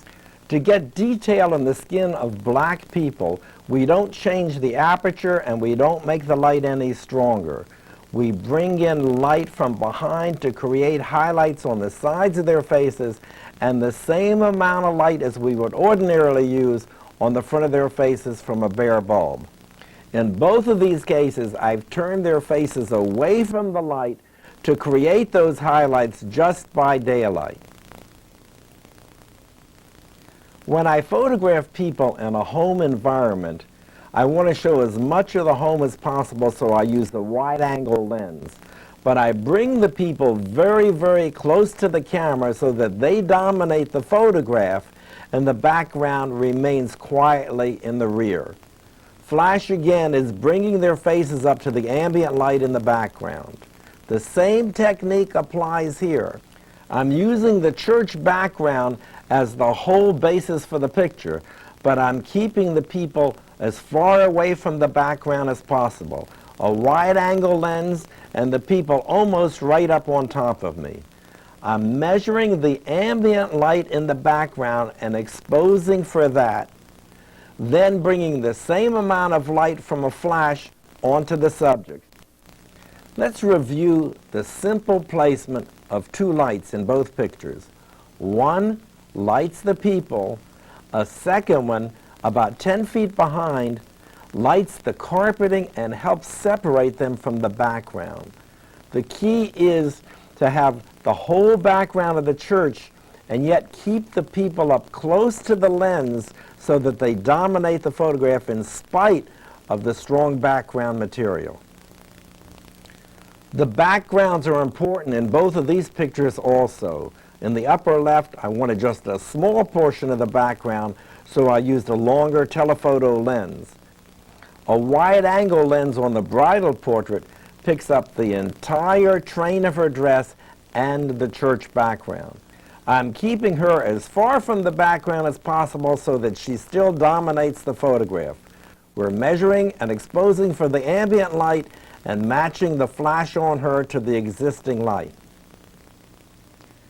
I couldn't really end this tape without sharing with you one of my true loves, soft focus portraiture by window light. But you know, this isn't completely by window light. We've actually added strobe, but so subtly you're not even aware of it. I'm split lighting all three of their faces with the natural light that's coming from the window. And from the same side, my left side, I'm bringing in a very weak flash. The weak flash takes the highlights and wraps it all the way around to the shadowed side of the face, and the whole picture looks totally natural. Just see what combining daylight with strobe can do for your window light portraits. And the soft focus is a touch that I love. You know, I can't even believe myself that I made some of these pictures. I've been in business 45 years and I'm more excited now than ever before. It's not just that mechanics are changing, it's not that people are changing, but it's that we're able to express ourselves more freely. Just simple tools, the camera with natural daylight, the camera with a light with two flashes, just small flashes like this, with the reflector on or the reflector off. It doesn't really make that much difference. What you want to do is to feel it in your heart and then get it on the paper. The concept of giving your feelings, expressing your own feelings through your photographs is something that I would like to pass on to you. If you do it with one or two flashes, off the camera, bare bulb, with the reflector, who cares? The ability, though, to tell people what's in your heart through your photographs, that's where it takes off. You know, we have the ability and an obligation to leave memories for people that will be appreciated for generations to come. And that's probably one of the neatest things that we as photographers can do. We have to learn to technically be able to make a statement through our photographs. And then once we're able to know how to pose the people, how to light them, how to use these flashes, it's going to free us up to make whatever statement we want to make. The people who view our pictures are going to remember life not necessarily as it was, but as we interpret it. So I'm pushing you. I'm really hoping that you will study and learn and free yourself of the techniques once you know what you're doing and are comfortable with it, so that you can make your own statement and people will recognize your work as you are the maker of those pictures. Let's get together again. In the meantime, if you want, I've done some other things. I've published a newsletter for the last 7 years. I've made some other videotapes.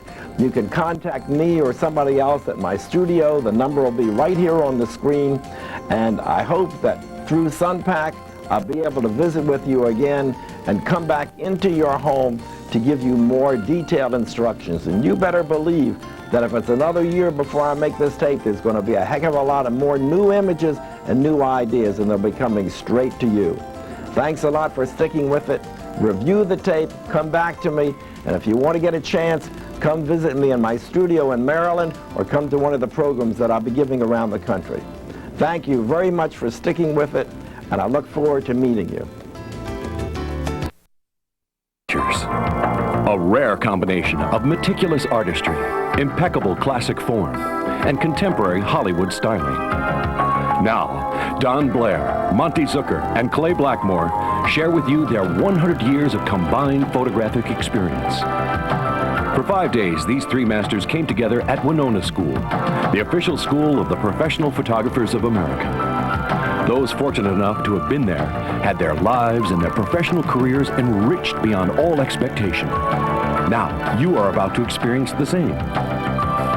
The images you see created in this program are as distinctive as these photographers themselves, reflecting the unique style and ability of each. Now watch as they help you build castles in the air, and at the same time, help you create the foundations you'll need to support them. Don, Clay, and Monte love what they do. You will too. Hey, I'm supposed to be looking casual here in the editing suites. Would you believe it took us an hour and a half to set this up? But everything we've done this week is worthwhile, because it was a dream come true. Sharing the spotlight with Don Blair, Clay Blackmore, and myself, the three of us put together 100 years of professional photography.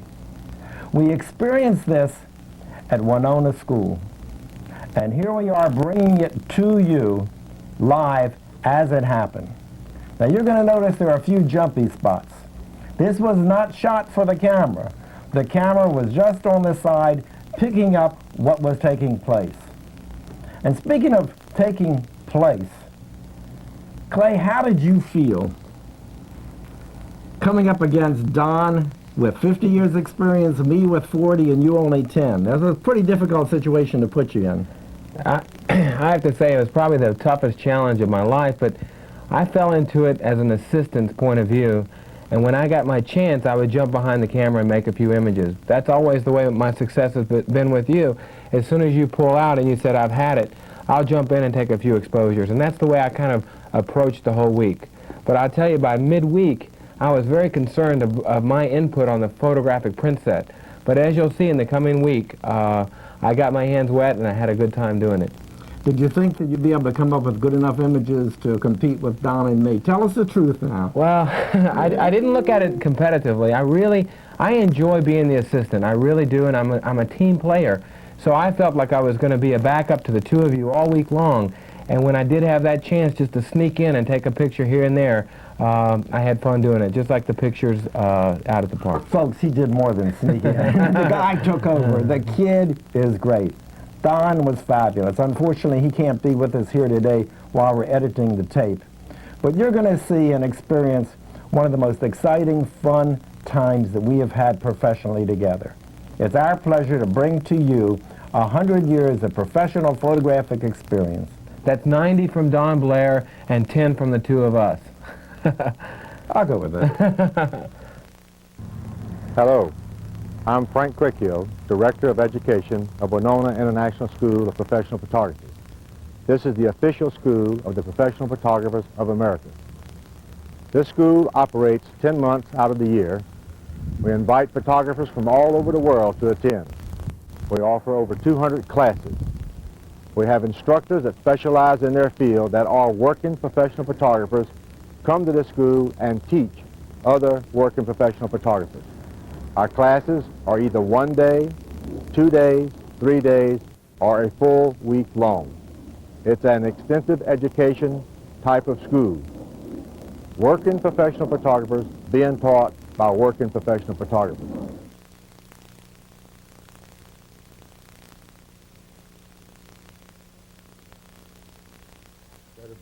Angie, breaking the mold, the best way to break a mold is to work with clay. Because clay will never let me finish a sitting. Every time I'm finished, he says, well, why don't we try this or why don't we try that? And invariably, those turn out to be the better pictures.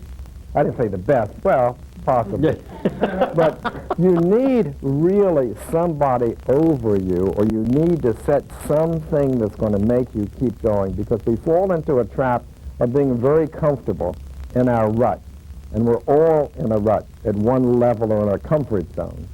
So usually when I'm tired, clay will break the comfort zone and make me try something else. Either that or he takes over and creates a better image than I do. So you need to challenge yourself. You need to set goals, but challenging goals that are going to say, I will not do a portrait sitting unless I've tried at least something new. One of the most recent portraits that we did, we haven't opened up the things with canvas yet, have we? They rolled out in the back there. Can you bring that canvas? A lot of times, when we finish a portrait sitting and try something else, and I had not planned to use in our new studio the living room window. It was there strictly for looks. But Clay designed a whole series of portraits around our living room window. The light from the window is perfect. All we need is a silver reflector in the lower corner to open up the shadows. As a matter of fact, that's why we used a round frame to cover the reflector. Let's go back to the class now and watch us in action. Would you copy something that would you copy something that another photographer has already done? Daily. You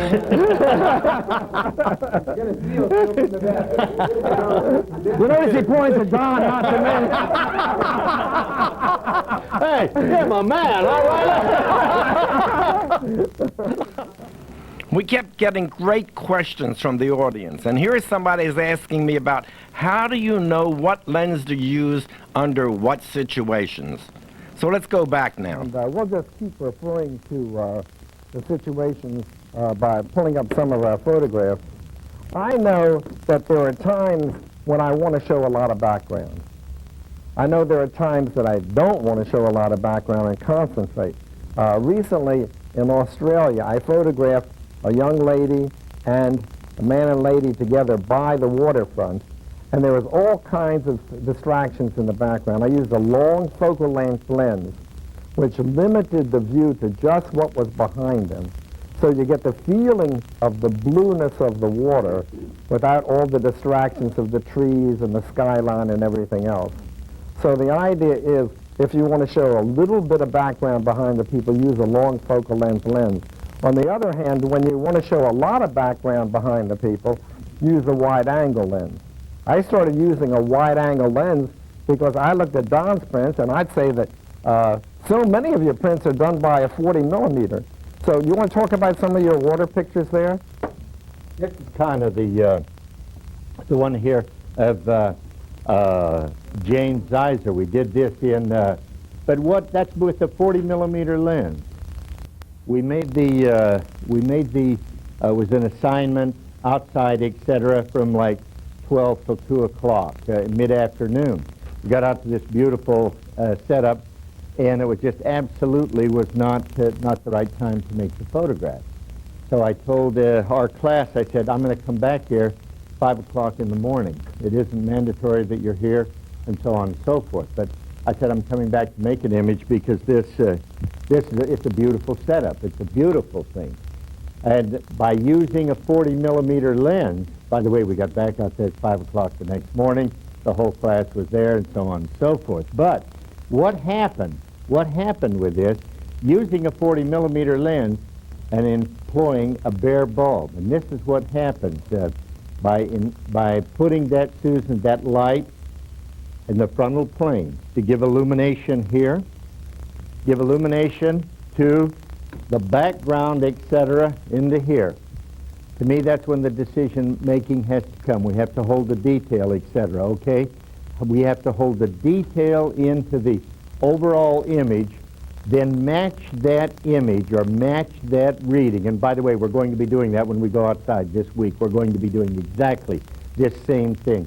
Matching that very image with the bare bulb. I like to match it exactly. That's giving a rendition. It's picking up the brilliance, in my opinion, picking up the brilliance of the subject as well as the background. Okay, so it's a matching thing. And I think that's important. And remember, if you don't remember anything else this week, shake your heads and wake up for one more second. The angle of incident is equal to the angle of reflection. That's where Clay gets it from. I don't understand it, but I've heard it. Okay, but we'll talk about that. Yeah. We'll put up there bare bulb. That's exactly what that's here, and it's leaving at the same angle. Yeah, we'll be doing it. Okay? Okay, so we'll talk about getting the water in the background. As a matter of fact, I found a location yesterday where in the middle of Chicago, there's Lincoln Park. We're going to go there one day this week if we can get enough cars. We'll have lunch there because there's a restaurant. And we'll do some photographs of people in front of the water using the lagoon as a background, and off in the distance is the whole line of Chicago, skyline of Chicago. So we'll be doing actually what you asked for. Matter of fact, anything you ask for, we're going to try to. You bet, you bet. I just told the deposit that myself when I'm thinking about changing that because it's kind of a central price. Well, refunding deposits, I've changed my approach to that also in the past probably year. I used to refund all deposits because I figured if I wasn't going to do the work, I wasn't going to keep their money. I've since changed because I've had a few refunds that really annoyed me. So I've changed my policy to, from the time you give me the deposit, it's refundable for 30 days. And we're usually booking something sufficiently far enough in advance so that if we give it back within 30 days, then we can fill that date again. I also find that if people know that the deposit is refundable for 30 days, they're more apt to make a decision at that time rather than to go out and think that once I give them the money, it's gone. So our deposits are for 30 days refundable. After that, not. Lighting for groups in a church sanctuary. Let me just briefly, since you asked for that, I do have this whole group picture. Clay, can you help me find this group picture? It's probably in the print case here somewhere. Let's look at this photograph.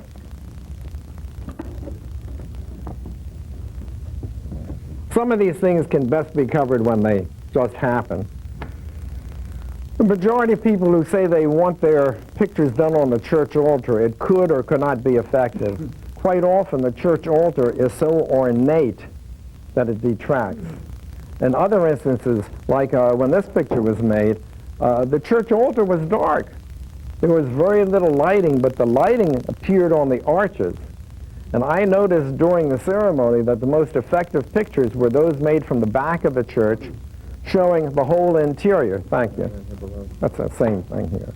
So what we did at the conclusion of the ceremony when we reassembled the wedding party, we brought the wedding party all the way to the back of the church. Fortunately, there was enough room here. And what's your typical exposure for, time exposure for a ceremony? Half second at 5/6. Do you use an exposure meter? Yeah, but typically I'd go with a half second at 5/6. And in that case, then you know that you're going to have the whole church with detail. So we're going to expose a half second at 5/6 to pick up all the background. You're going to find that this is the same exact principle that we use in the studio. The same exact principle we use when we're on location. If you want the background to reproduce the tone that it is, then you have the same amount of light on the background as you do on the subject. I hope all of you are recording this. This is most important. Intellectual statement, young man. Great, yes. Great. I would take an incident reading, or else you could take a spot meter reading. But then,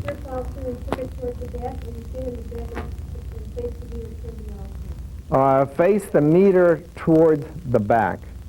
An incident light meter is the light falling on the little round ball. And I think what I actually did, or what Clay did, is we just sort of walked the church and watched the exposure change. And we'll take an average reading of the church. So that's our exposure for the ceremony. We're using type L film for the ceremony. That's for long exposures, and that records the color a lot more accurately than type S film. So we'll take that same exposure that we used for the ceremony, but this time I'm switching to type S film because I'm not really concerned so much with the color of the background.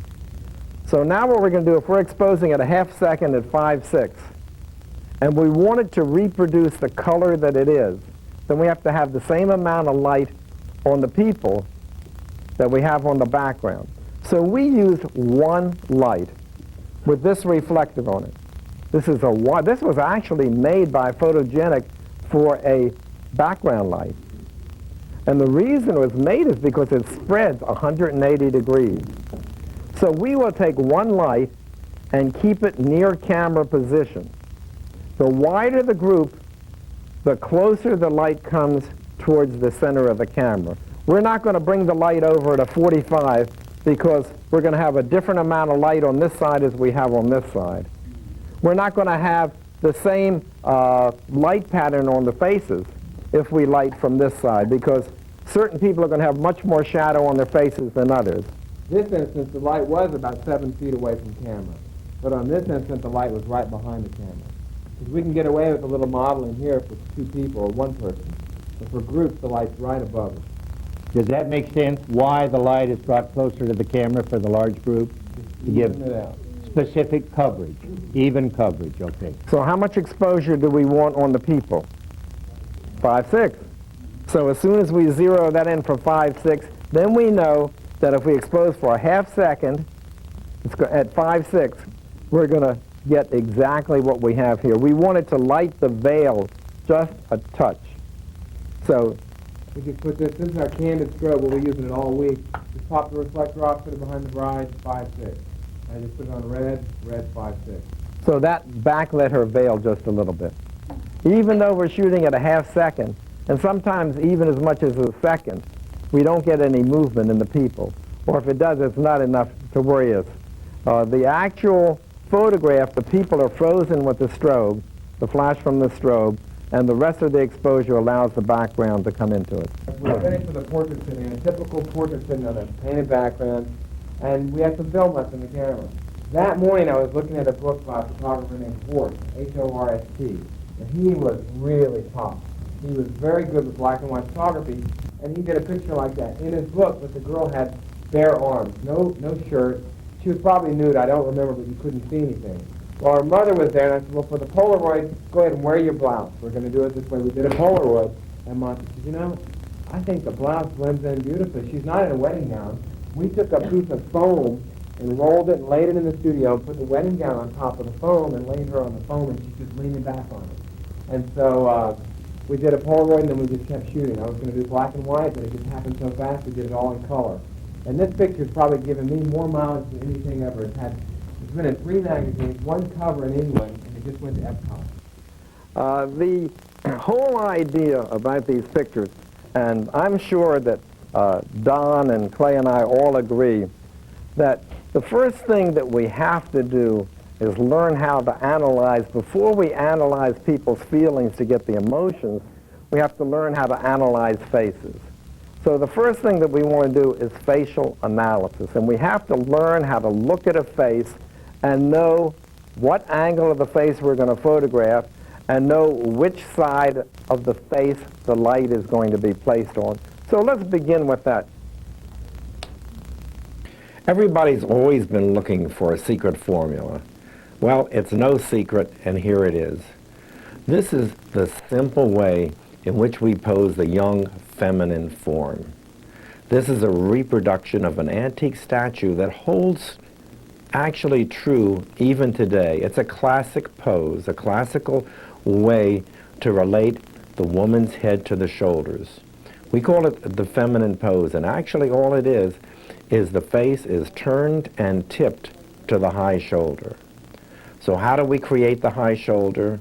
By leaning the body forward at the waist. The back shoulder lowers and the front shoulder is higher. We're always turning and tipping the head to that higher shoulder, and it also shows that the face is turned towards the light. Now let's back up on this again and show you where the light is. Show you how we're working with just one single light to light the feminine face. The light is above and to one side at about a 45-degree angle.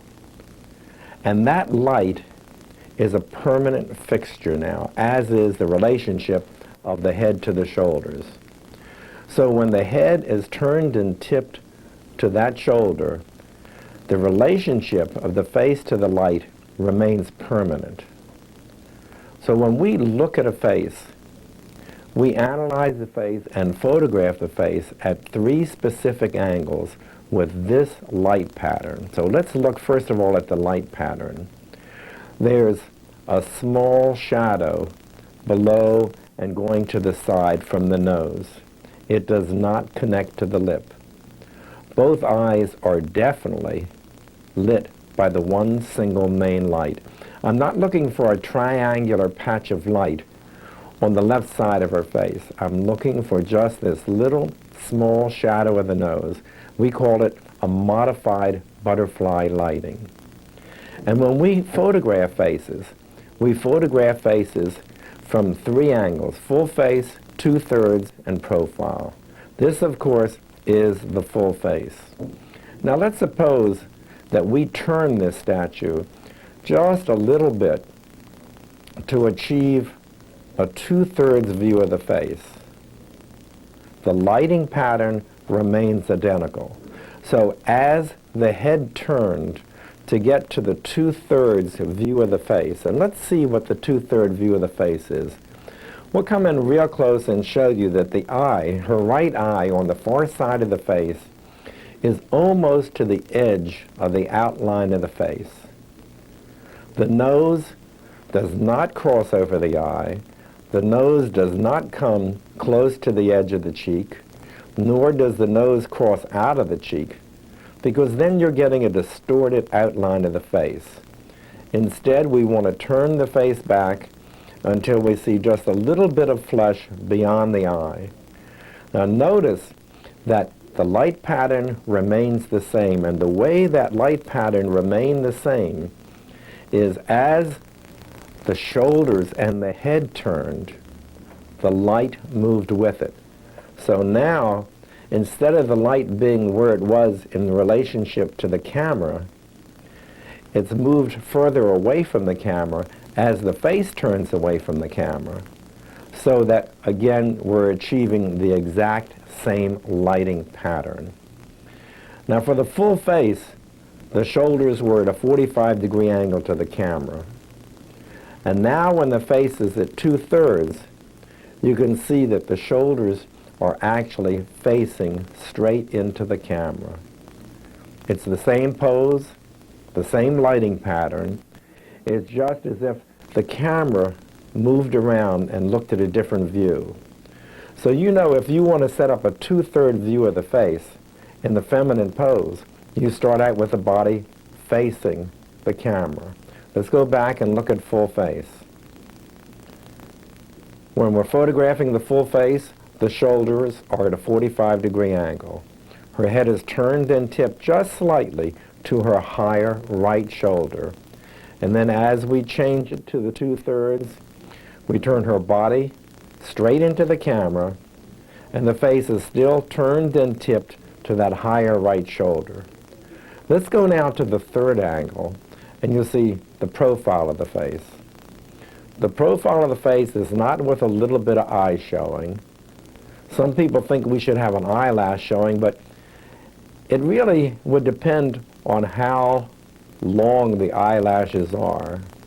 This, to me, is a profile. It's 1/2 of the face right down the middle. We're not seeing a little bit of eye or a little bit of the eyebrow showing on the other side of the face. We're turning the face away so that you have a smooth forehead going straight into the profile, 1/2 of the face right down the middle. Same lighting pattern as before. And once again, the shoulders are turned at a 45-degree angle to the camera. So now let's back off and see where the light is. As the shoulders turned, as the face turned, the light also had to move. So now that light is actually further away from the camera than the subject is, and the light is coming back towards the camera. Okay, let's look now at some refinements of what we've just been discussing.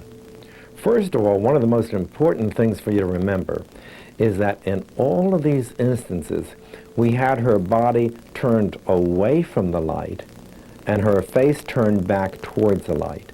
That's very important in the feminine form because it allows us to show more detail in the clothing and just gives you a more three-dimensional effect. The body turned away from the light and the head turned towards the light. Let's come in closer and look at this lighting pattern and see when it's there and when it's not there. Because if the light is too far over, like this is, you see that nose shadow starting to encroach upon the eye and move too far horizontally. This is not what we're looking for, a triangular patch of light, because you're seeing how it destroys the pattern and the shape of the face. Watch what happens as that light comes closer and closer to the front, till you hardly even notice that the face is being lit. If the light comes too high, we could lose the eye. If the shadow from the nose comes too low, it destroys the lip line. If the light is missing the subject entirely, then it just grays out. So what we're going to actually do is turn the light or the figure to achieve that lighting pattern. And once it's there, it's in place completely for the full face, the 2/3, and the profile. And you notice when we come in close, as we're doing here, we're sometimes coming in so close that we crop off top of the head. And that's so that we can retain the eyes in the strongest part of the picture, which is about 1/3 of the way down from the top. But we have to have these pictures on display, and we have to discuss this with the customer while we're taking the picture. Otherwise, they may think that we made a mistake. And we talked about 3 angles of the face: full face, 2/3, and profile. Realize that we could turn the face in the other direction too. So we have 2/3 from the other side and profile. But you can see what's happening now. The lighting on this side is flat. As we turn the face away from the camera, the light has to move over onto the other side so that the shadowed side of the face is always closest to the camera. Okay, to prevent the shadows from going as dark as they appear here, to keep everything in relationship to what the film and the paper can print, we're going to have to open up those shadows. So we're going to simply put a reflector in beside the face, aim the light in front of the face, it hits the reflector, and it pushes that light around and opens up the shadows. And let's just look, when we turn this to profile, you can see a very, very important element, and that is that the reflector is always in front of the face. Now that we've got this down, we understand the simple pose, we understand the lighting, the placement of the lights, and the reflector. Let's put it into practice, because this is the pattern that we're going to be using in almost all of our studio portraiture. Now let's look at the pose that we use for men and women. It's a basic pose called the masculine pose. In the upper left, you see the man's head and body going in the same direction, and his head tipped slightly to the lower shoulder so that it's perpendicular to the slope of his shoulders. In the upper right-hand corner, you have the back profile of the woman in the feminine pose and the two-third view of the man in the masculine pose. Now let's look at the group of four. All three of the upper people are in a masculine pose. The woman in the lower left is in a feminine pose, and that allows all the heads to turn and tip to the light at the same angle. And finally, we have the pose where both the man and woman are looking at each other in profile. They are both in the feminine pose. Let's go back to class now. I firmly feel that we have been in a situation for a lengthy time as a profession where we have been in a situation, and the Yellow Godfather, and I so quote, he has invited us to operate on a 3-to-1 ratio of light. I'm not saying that's wrong, but personally I think it ought to be a little stronger than a 3-to-1 ratio of light. My preference is a 4-to-1 ratio of light. I think 3-to-1 is the situation if you're doing the high school senior or if you're doing the underclassmen, etc. The light is much, much softer. The ratio is much, much more diminished. I personally think if we're into the carriage trade type setup, then we want to go ahead and do our thing up to like a 4-to-1 ratio of light. If you want to work, and we agree that you want to work on a 4-to-1 ratio of light, okay? What is the stop difference, or what is the difference between how many stops, I guess is what I'm trying to say, between fill and main light to obtain a 4-to-1 ratio of light? That's great. Everybody knows the answer. Nobody responded. That's good. Let me repeat it just for my own little old bald image so that it will sink in. It's a stop and a half difference.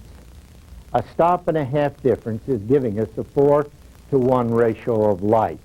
So if we're set, just to, for instance, say we're set at the fill at an F8, then we want to set the main light, modeling light, or key light at 11.5. My own personal opinion, I firmly believe that we ought to be able to feather the light. We ought to be able to use the light so that it is feathered, so that it's a controllable light. Or we are using the edge of the light. To me, that's the name of the game. In our studio, as we're going to use here, we use a 16-inch parabolic light, a photogenic 16-inch parabolic light with barn doors, with the diffusion. And the light is literally painted.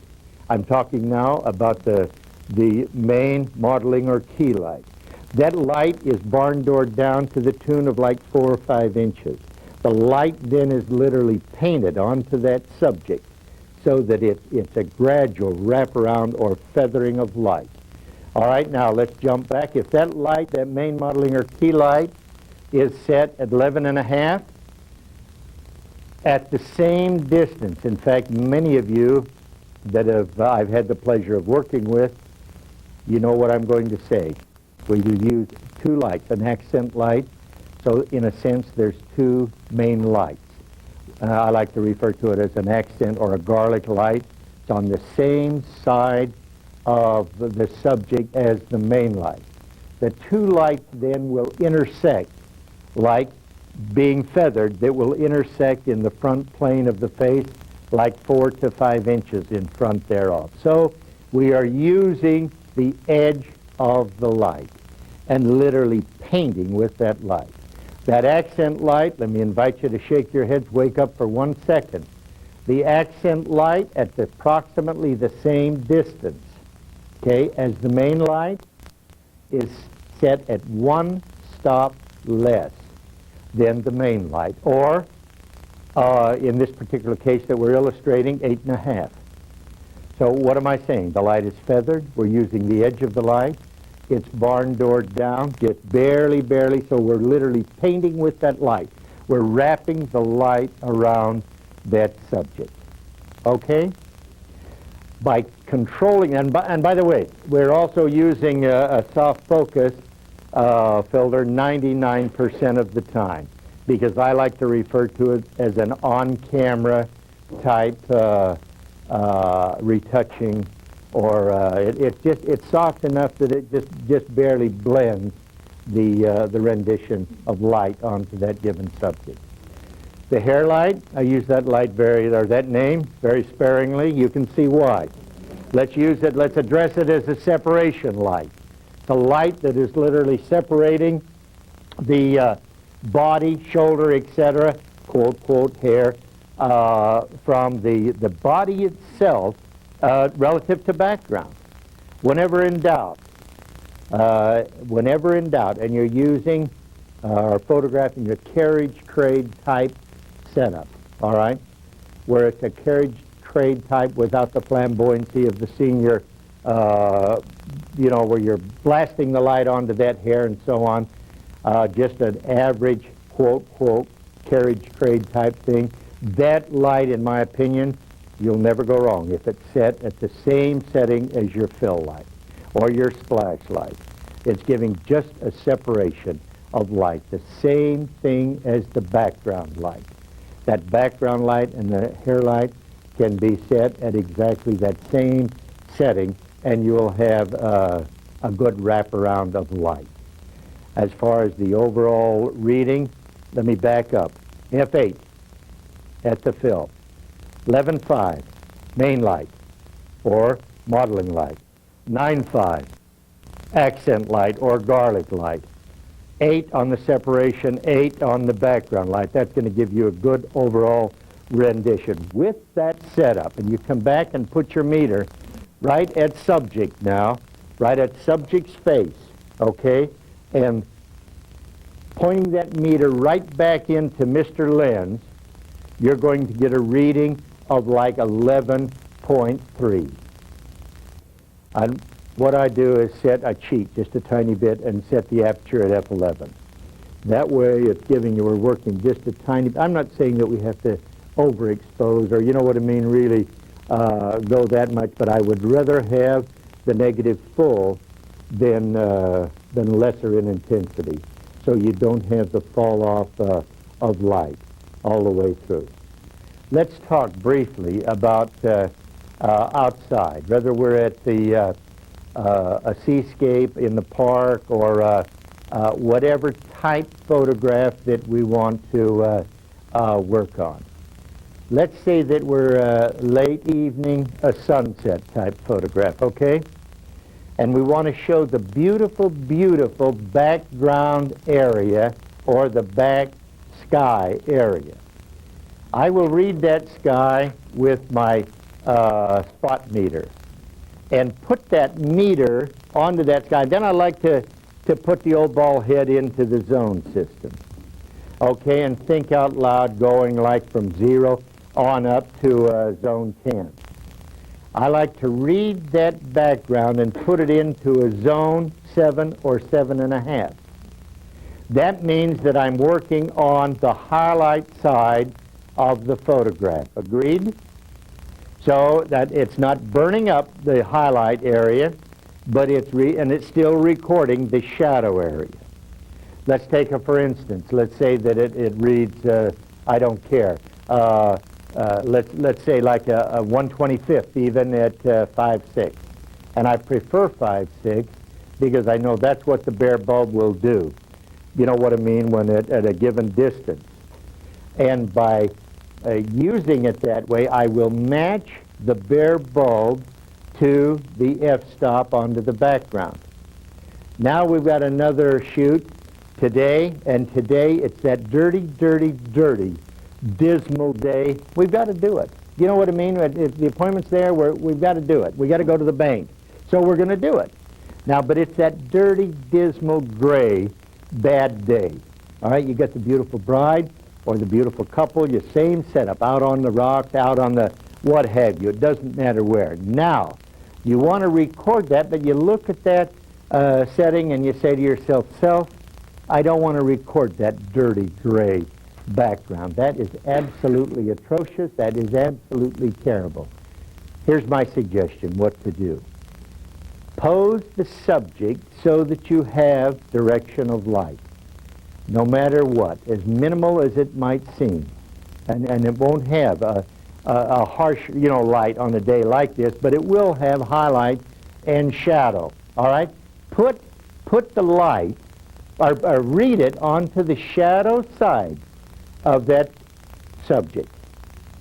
Read the reading on the shadow side of that subject. That is now your exposure. What happens automatically now to the background? What is high key? Oh, it's nothing more than putting more light on the background. That's all. That's all it is. So by putting more light on the background, in the studio, that's all you do. Let's put more light on the background outside. How do we do it? We have two options. Ask the great one upstairs to put more light down and then clear it up. That usually doesn't work too well. Unless your name is Monte. Then it'll work. All right, now, then it'll do it. Now, or read the shadow side and expose for that shadow. And I hate to use this terminology, but it's the truth. It automatically overexposes the background. Agreed? Don't use that terminology, though. Say to yourself, self, what I'm doing is reading the face, and I'm reading that perfect. Then that's what I'm exposing for, is the shadow on the face. Then the background is automatically going into a high-key rendition. Okay? All right, whenever in doubt, in my opinion, for outdoor photography, whenever in doubt, read the subject, the exposure on the shadow side of the face. Exactly what I talk about and tell our guys in our studio. What does that force us to do? It automatically forces us to have direction of light. There's no question at all. We have to have direction of light. What does your competition do? They'll go out, set the beautiful dolly up, under the tree line, what have you, and start taking pictures. And there's no direction of light. What constitutes direction of light on outdoor photography? Camera position relative to light direction. And if you'll photograph that beautiful bride or that beautiful couple, etc., into the shadow area, you'll have a better rendition, in my opinion, better rendition of light all the way through. When and where would you add your bare bulb? All right, I think this. If you have God's light, a natural illumination, and you don't need a bare bulb, you don't need a reflector, you don't need whatever, then I think you've got it made. You see what I mean? Let's come back now. See, say you don't have a nice day like here. When I say a nice day where you've got light direction coming in, you've got a dirty, dull, dismal day again. All right? Or like Sweet Jane right over here. Remember the print we looked at earlier? No light direction to speak of. No light direction because it was early morning. Okay? Then you need the bare bulb to snap it up to come in to give that much lighting. What I'm really excited about, that I think that a lot of you are going to be excited about, especially Sharon, you're just into your first wedding. So I'm going to teach you how you can create really romantic, soft, beautiful pictures. It can be done on the wedding day. It can be done in your studio, window light. It's probably one of the most versatile portrait systems that I have. It's a simple Nikon FE2. And I like the Nikons because they're automatic features. When I taught at Brooks Institute 4 years ago, the instructor was in the back of the room, and everything I said was everything that she had told her students not to do. I said, when we pose our subjects, we take them very firmly and put them into position, especially Monte. And she's at the back saying, she teaches the students never to touch the subject, ever. And then I said, I just put the camera on automatic and leave it there all day and just shoot away.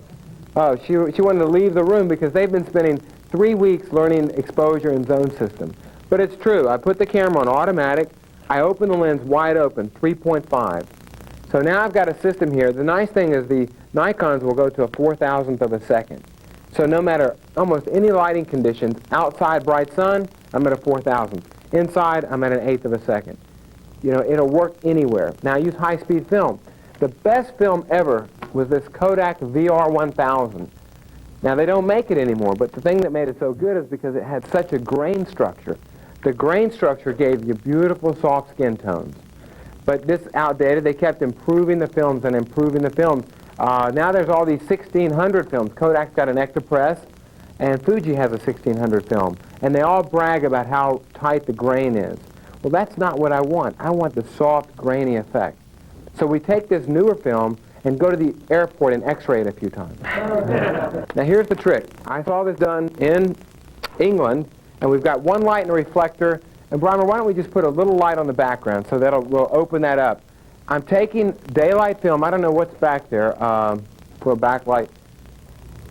That one on the floor over there, we can probably plug that into a photogenic. It's all available light.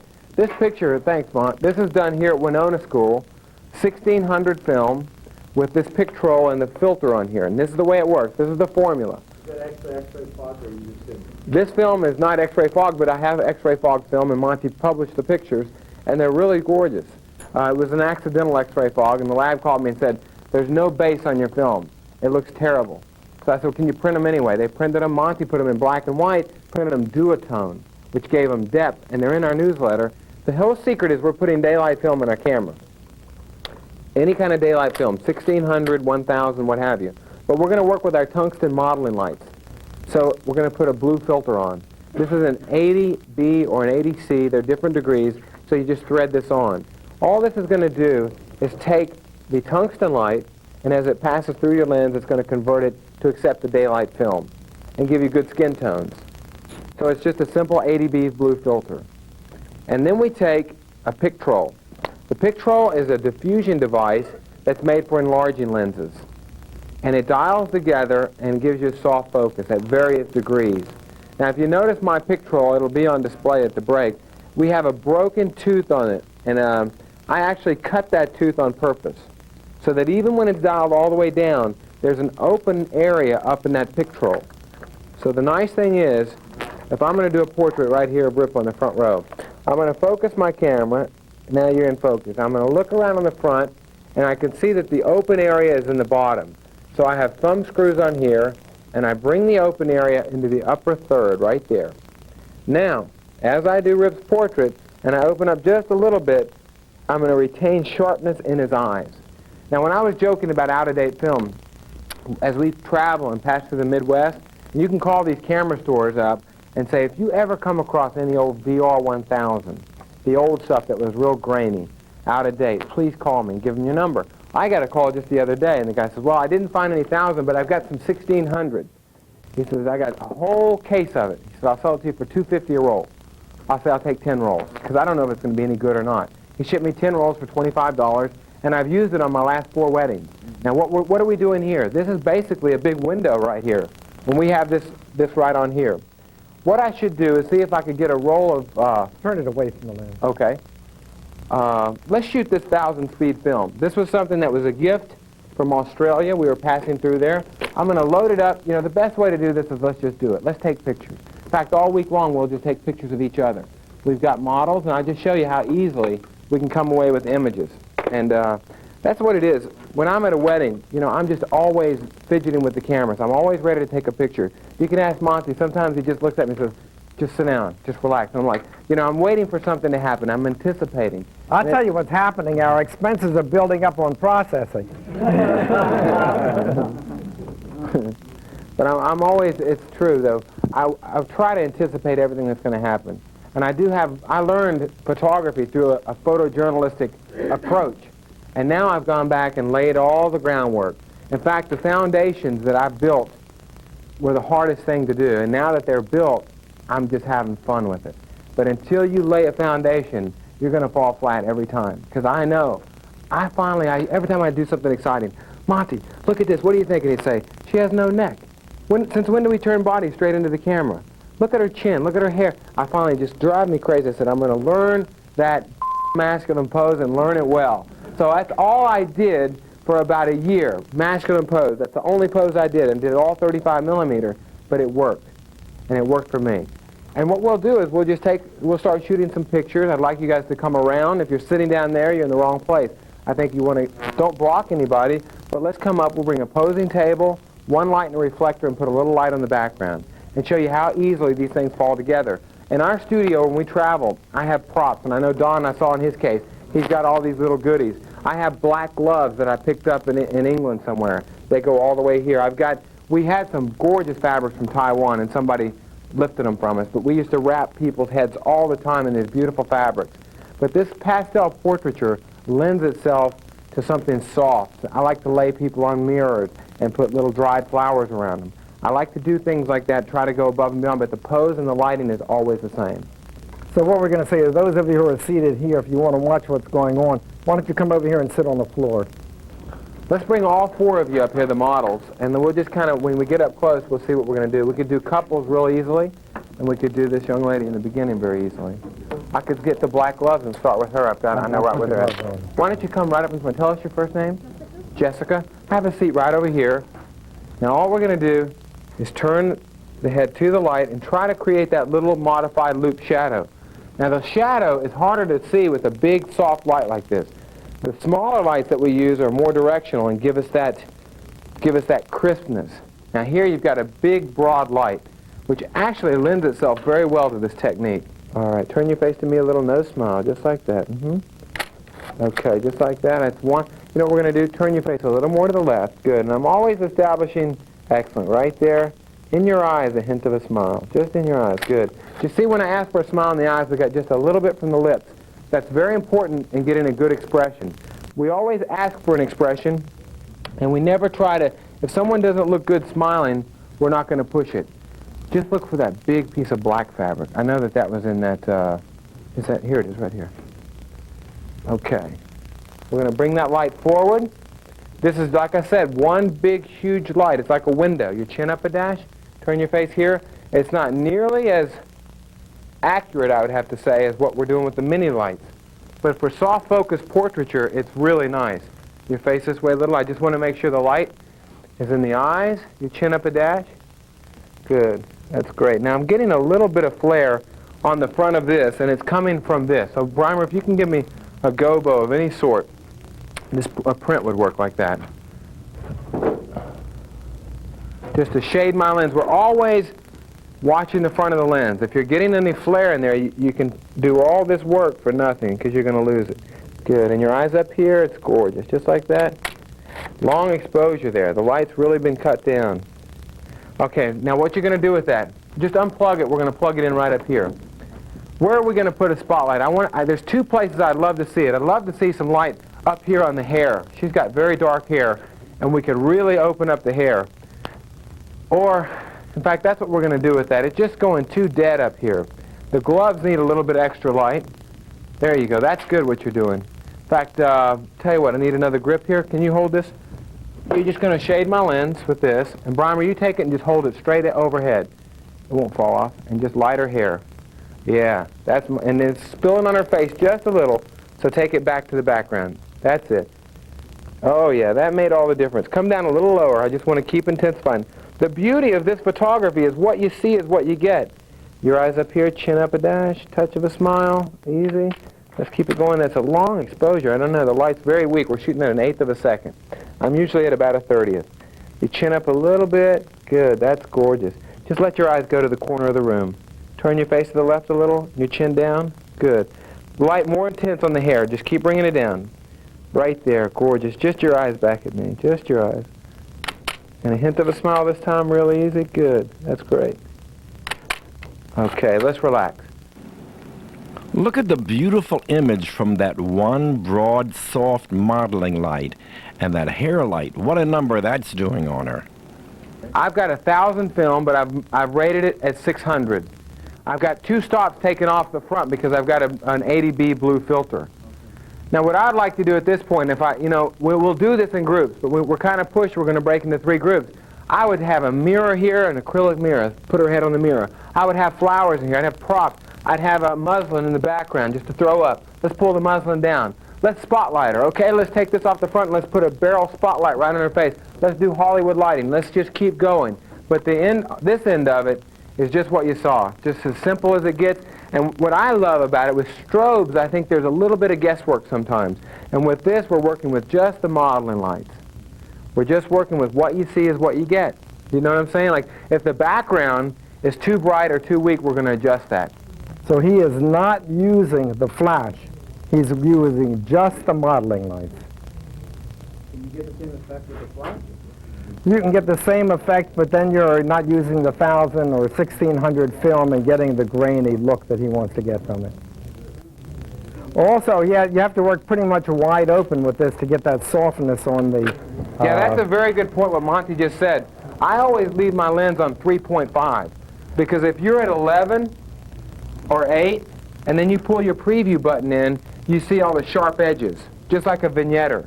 Have you ever noticed when your vignetter's on and you're at F11, your vignetter's a black line? It's the same with this. If you're wide open, what you see is what you get. There's no surprises. It's really neat. It's fun and easy to use. I'm going to have this up all week.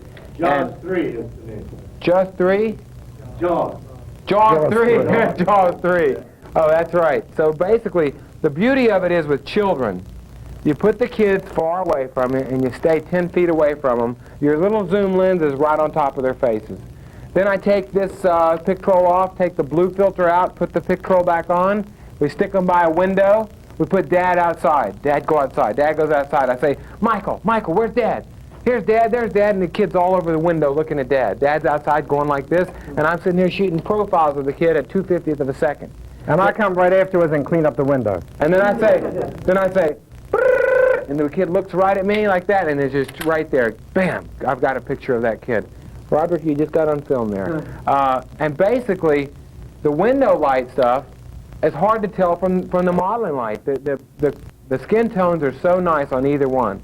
We take muslins and we throw them outside on the ground and throw kids in the muslin. Let's show you some of these pictures. These photographs are unmistakably Clay's. He's got a style of his own. It's simple, it's direct, eyes into the camera here, and now they're looking at each other. He just knelt her down by his knees, look at each other, and then come in closer. Impact, drama, that's all part of Clay's work here. This simple photograph of the boy by daylight, by the window, a masculine pose and a reflector. And here she's outside under a tree, lying on a tarp, a canvas. That's all it is to it. Daylight from a window again.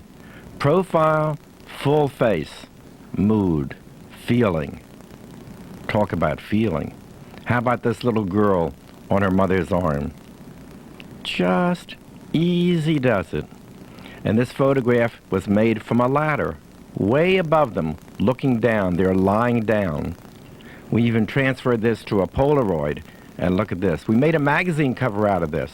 It's incredible. Talk about magazine covers. Look what he got here from England. That's Clay. The first day, we thought we would break up into 3 different groups and everybody would have their chance with each of the instructors.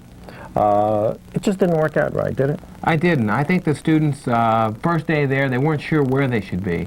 If they were going to go see the great Monte, the great Don, or this kid they'd never heard of. So The great play, I think know. it took a while for the people to know where they belonged. We all got back together in the main room and it just took off. Okay, but here's a segment of me working with the bride. We've posed her first. We decided we're going to do full face, so that means the shoulders are at a 45-degree angle. We've leaned her in the direction her body is facing across the waist. When she turns her face to us, her back left shoulder is the low shoulder. She's going to turn and tip her head to the higher right shoulder. One light crossing over her body, and her face is turning back to the main light to get light into both eyes. And you could do it just with one light, unless if you wanted to be a little bit more careful, if you wanted the veil to look white instead of muddy gray-blue, then you need to light the veil.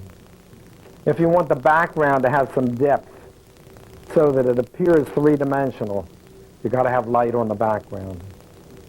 And then to keep her hair light and blonde and get some detail in the front, we've added a top light. Recently, we started adding the fill light right behind the camera. 2 f-stops less than the main light.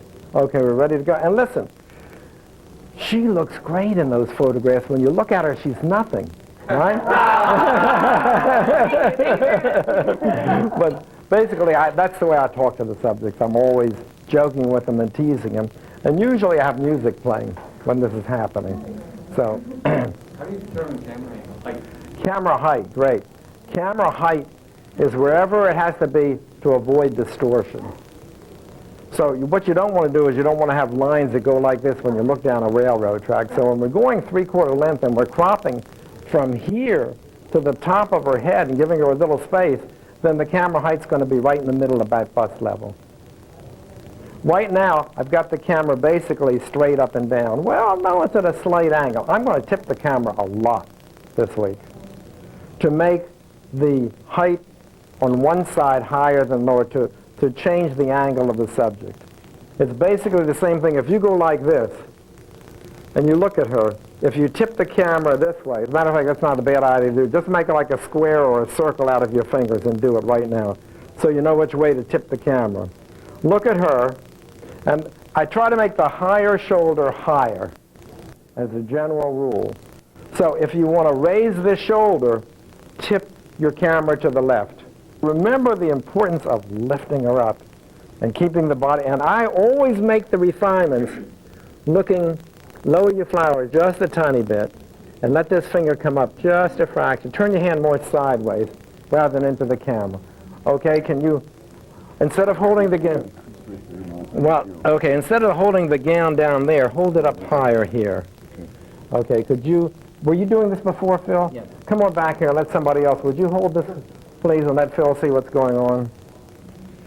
I tell you, when I have a real short veil, I'll sometimes take a needle or a pin, attach a thread to it, put it through the veil, and just pull it out that way without the hand being in it.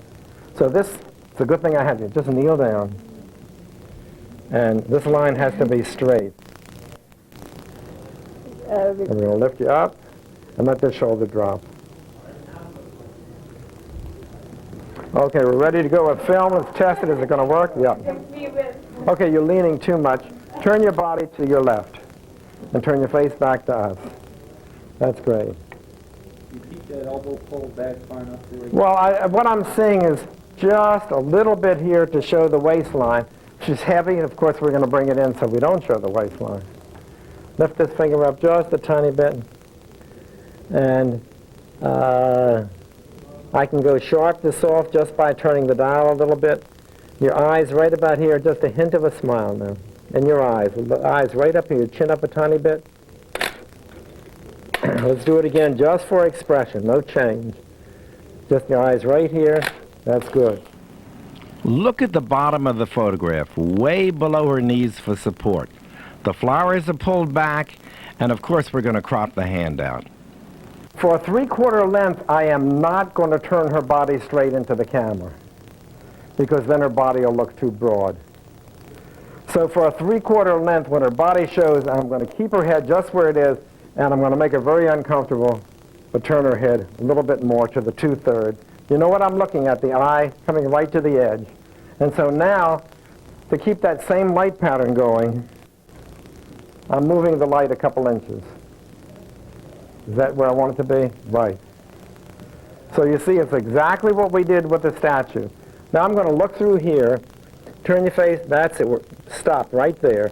I want her eyes to be centered first. So let your eyes find a spot on the wall there, straight ahead. Don't look at the camera.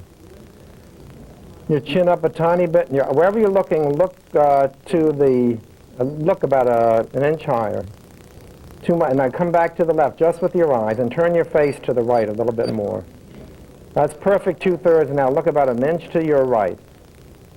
Just a hint of a smile now. Why don't you come in, Angela, and set that pose up again. I didn't hear you. Because I was talking to Sue. No, no.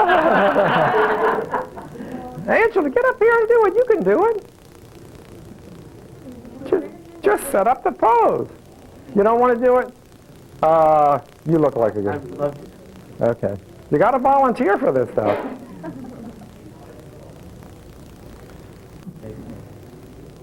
Don't be afraid to touch her, Phil. It's okay.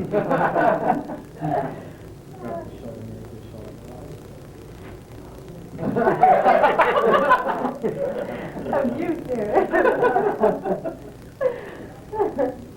Okay, now the only way to tell Phil what you've done is to go back and look through the camera.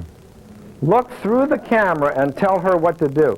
Most people are going to come up here and tell her what to do. That's not going to work because it's not what the camera sees. The only thing that you can do is to come. Now keep looking through the camera and tell her what you want her to do. Keep looking through the camera and tell her what you want her to do. Okay. Her name is Norma Jean. All right, Norma Jean. Will you lean up a little bit? Sit up straight. Turn your rear shoulder a little farther back. Yes. A little farther, a little bit more. Yes. Drop that. Not raise the rear shoulder just a little bit. That's too much. Right there. Right there. I like that. What do you think? I think it's great.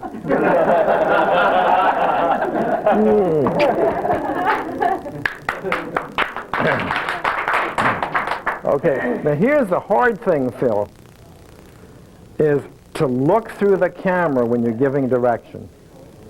Because everybody tends to come up here and tell her what to do, or to come over here and tell her what to do, but you're not seeing what the camera sees. So the only way for you to know what's happening is talk to her while you're looking at the ground glass of the camera. Okay. You learn that? Yes, sir. Okay. You don't have to sir me now. Okay. Yeah. What's your normal camera height? Camera height, it depends. Well, right now the camera height's going to be wherever it has to be to avoid distortion. We're cropping below the knees and going to the top of her head. And I'd say the middle area of that is about at bust level. Okay. So camera height's about at bust level. Her bust level, not mine. Okay. All right, that's important because you don't want to get down low and look up. If you get down too low and look up, she's going to be real broad at the bottom and real skinny up top. If your camera height's too high, they're going to have big shoulders and a little small body and look real short. Now what we'll do is look through the camera, and I have to decide. I see a couple things happening. I see her earring hanging down there beside her cheek, and that little piece of hair. The little piece of hair I like, but the earring looks like she's got a growth coming out of that side of her ear. So I'm going to ask you, Norma Jean, would you remove this earring right here? It was just too heavy hanging out of the side of her face. And you turn your face to me just a tiny bit. You may blink. Let's do it again. Just a touch of a smile like that. And look back at me. Turn your face to me just a tiny bit. Looking right up here. All right, step back and let's see what you've done with the hands.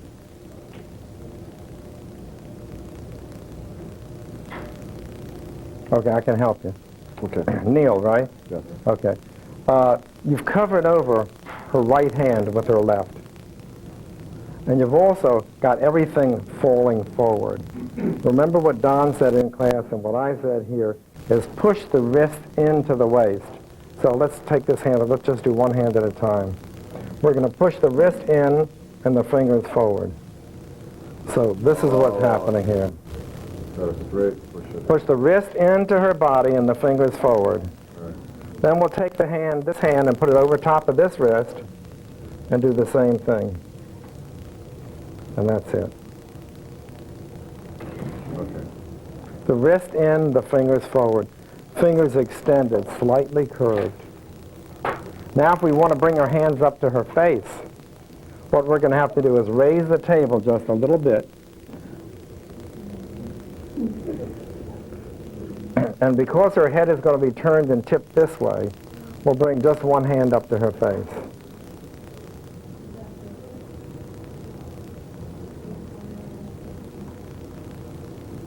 Let your fingers go up.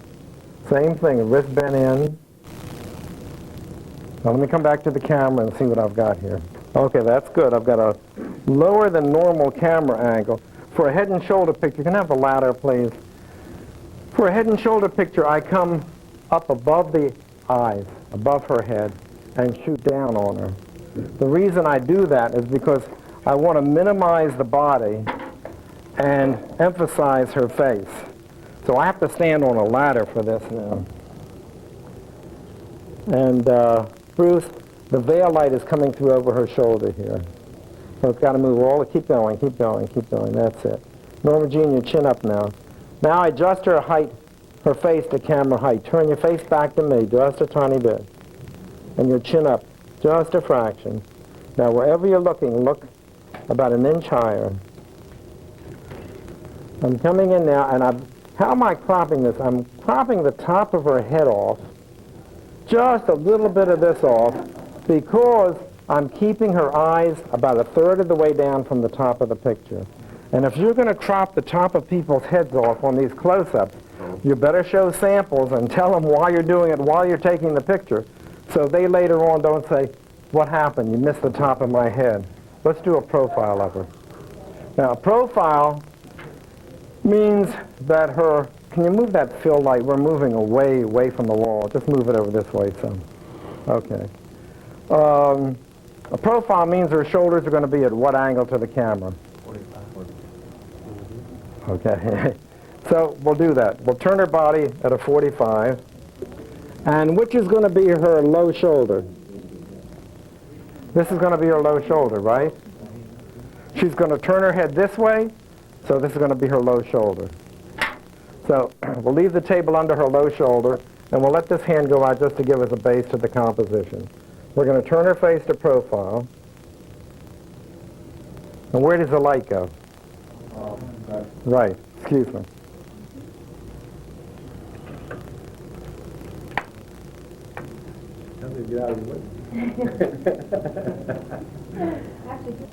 So actually, the light pattern that we have on her face is identical to the light pattern we've always had. As her face moved away from camera position, so did the light. But if you come over here, it's nothing but a full face picture. Now we're going to lift her, and we're also, which way do we lean her? This way, across the belt buckle. Across the belt buckle. So we're going to lean her forward towards the camera, because that's the way her body's facing. You understand that? She's not sitting up this way. She's leaning this way. And this table has to relax your shoulders. You see what happens when she's trying so hard, her shoulders come up level. This has to be the low shoulder. And I'd like to see a little separation between the chin and the shoulder. So I'm going to lower the camera quite a bit. Now let me come around here and see if I see a profile. Let both of your shoulders down. Yes. So it means still that I have to turn her body more. Always looking at the angle of the body. Turn your face back to me, just a tiny, and your chin up. I see your shoulder coming up way too high in the background, so just let this relax some. And look right about here. I'm trying to give her a spot to look at, and then I'll make minute changes as I look through the lens. Now I see a separation between her shoulder and her neck, which is perfect, but I'm also, Bruce, catching that little curl coming down on her cheek. Can you move that back, please? On the other side, closer to you. That's right, we're cleaning out the background. Bruce, would you hold the flowers right into here? And I'm not sure where it's going to go, but it's going to be a base to the composition, an extension of her arm. Chin up just a tiny bit, and your eyes a little bit higher. Watch the light get in her eyes. Now a slight touch of a smile. Chin out again a little bit more. Okay, now I'm going to do, you're going to stay that way. I'm going to tip the camera the exact opposite way. All the way. Now bring your chin down. And look down to the ground there. Too much. Tip the top of your head away from me. Stretch your chin out. And look a little bit higher with your eyes. And your face away from me just a tiny bit. Whichever side of the picture you want to raise, you tip the camera in that direction. Here the camera is tipped to the right, and here the camera is tipped to the left. One picture, two different angles just by tipping the camera alone. It's that simple. By the way, you know, we do a lot of father-daughter pictures with people that look just like this. And you know, it's I'm tough. the daughter. No. But it's tough. It's tough to do this and use a hair light. Let's suppose, you want to come over, please? Here, just come up for a minute, please, yeah. I know that you have a beautiful blonde and you want to light her hair, or you want to light the veil like this. And then you get a guy like this that you can't put a hair light on. So let me just show you what we'll do. Just stay seated. Can I stay seated? Yeah, Come in close. Come here, Peg. Sweet Peggy. Just put your arms put your arms Oh, you know, no.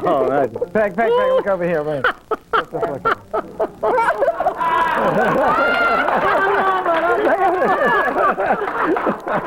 Oh, you must have a kid. You're a sweetheart. Enough.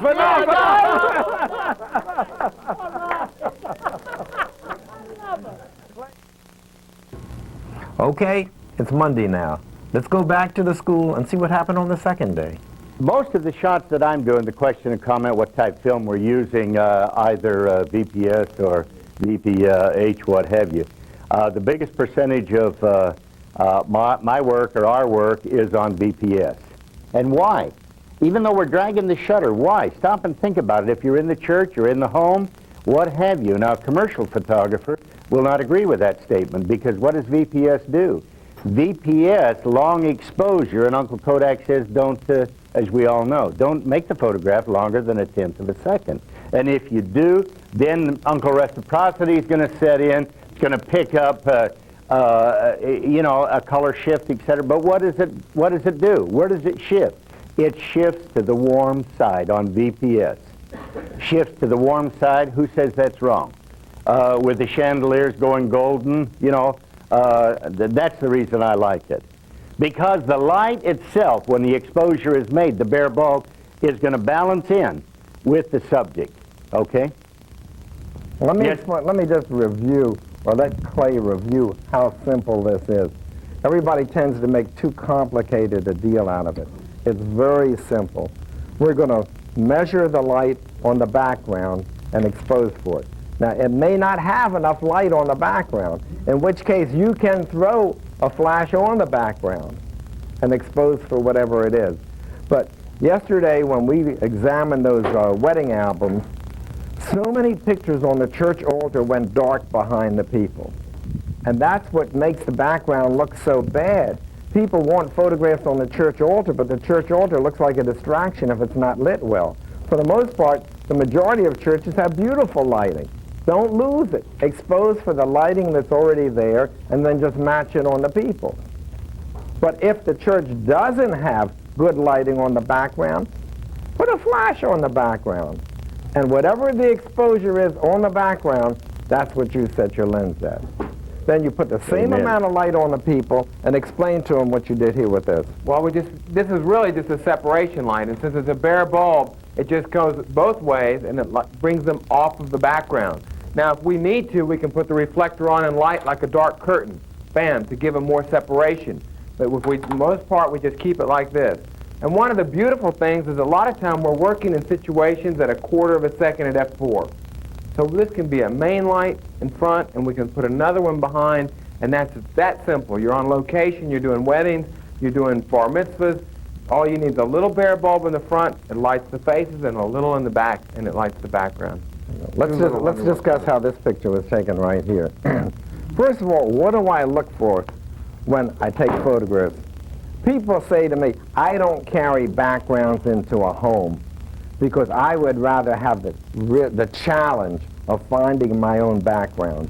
And you find me a photographer who says that, and I'll find you a photographer, and it'll be the same photographer who's too lazy to carry a background with him.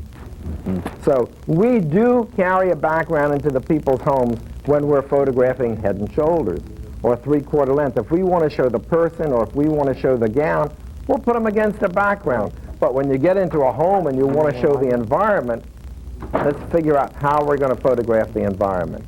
So in this particular situation, I'm looking for depth. The room is full of a lot of art, so I want to show it. I want to give you the feeling of a house without having the whole background compete for attention with the photograph of the subject. So I see all this window light coming in the dining room. I said, well, that's great depth. So I went into the dining room, and I took a light meter reading at the far end there, and the mirrors in the background. That was my exposure, so I knew I had the background. Then I stood the bride in the hallway. There's a door outside here, open, daylight coming in the door. And over here, I'm losing all this. There's a tremendous fall off of light from the brilliance of the light coming in through the door to all these paintings and things back here. So I've got to have some way of bringing this up to this.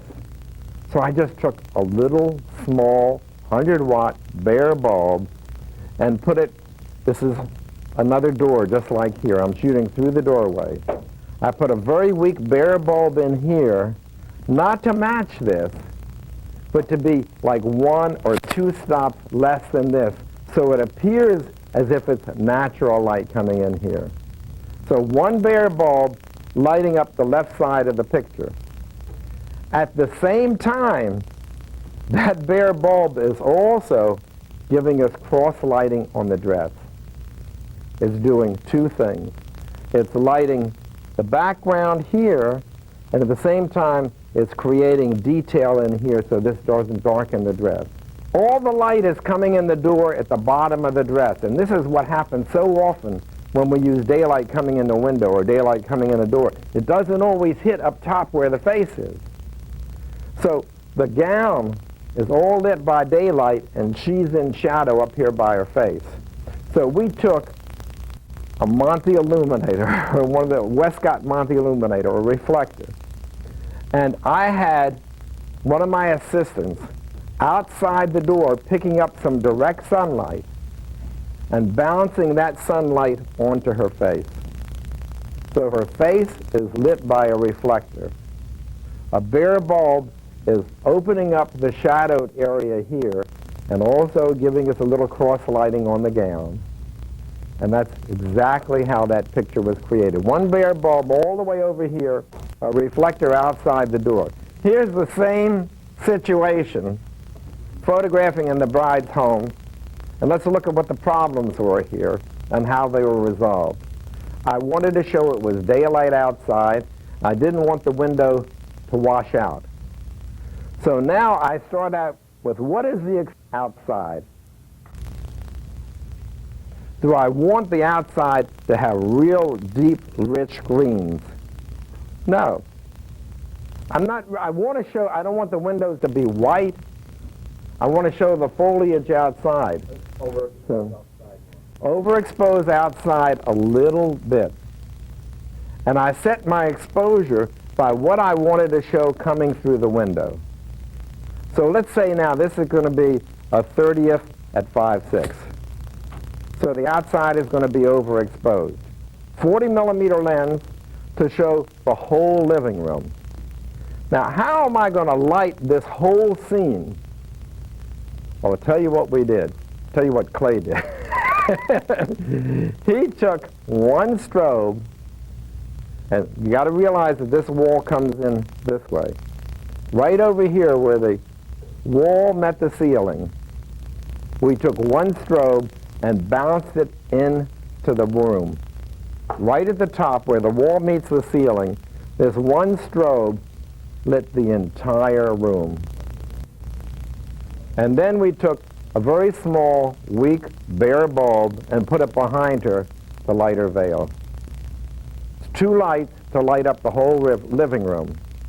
And you'll see a wedding later this week where we lit the living room exactly like it. Once we did that and it worked, we keep doing it now. If we're going to photograph a bride or a family group in a living room situation, it's one light. But that one light has got to spread and not just photograph, not just cover the people, but to light the whole room.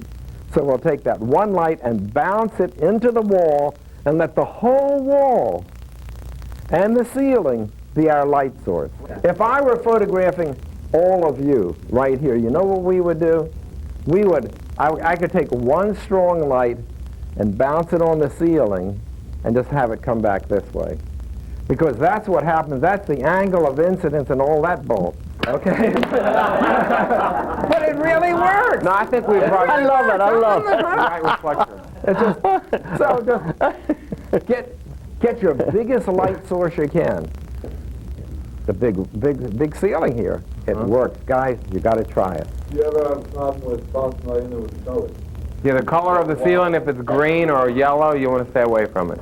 Or just put a white card there. Okay, then would you use like that half dome you had on there? Then we'd use the half dome. Well, we were doing a family portrait, and we had this young kid with us again, Brian, and we were bouncing the same thing, doing a family portrait of 20 people. And right before we took it, Brian said, you know, these walls are yellow, and so is the ceiling. So real quick, he stuck a Monte illuminator up in that crack, and we just put a piece of tape on it. And then it's just like using an umbrella. You could have just put a silver umbrella on and done the same thing. But the way the light hits it, I think, gives it a better spread. Just kind of doing the whole room like that. Talk about a couple of your pictures, and then we'll let the star take over.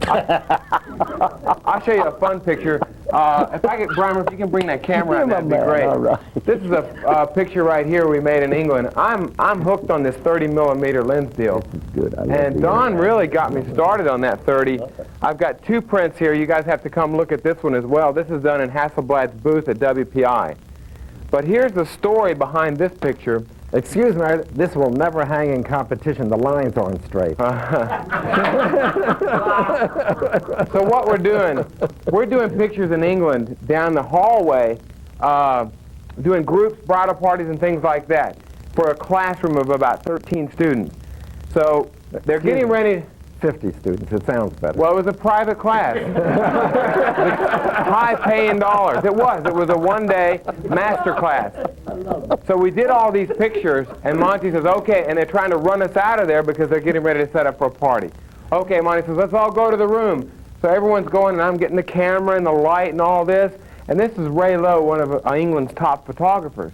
And I said, Ray, get behind the bar real quick. Get behind the bar. And I hear Monte say, Clay! Down the hall, Clay! I'll be right there. I'm just getting it quick. Come on, Ray. Come on. I'll put Ray back here. Come on, Ray. Come on. Clay! Come on. All right, Ray. Excuse me. Come on. Don, get in here. Don, get in here. Come on, Ray. Come on, Ray. Get in here. He's right here. And so I said, we don't have time to meet her because we didn't. So I said, all right, I know it's F4. They just take this bare bulb like this. And I put it on blue. Blue is F4 because it's wide angle. Be sure and put it on where you got the hair on. So they're saying, take a meter reading. I'm saying, we don't have time. Come on, Monte's Clay, where are you, Clay? I go, okay, Ray, just like that. Do a Polaroid. No, we don't have time. Let's shoot. And we're just cranking away here. The light's just coming in from the edge here, lighting Ray. We're going a quarter of a second. Lock the mirror right here. Hold the glass up right here for me.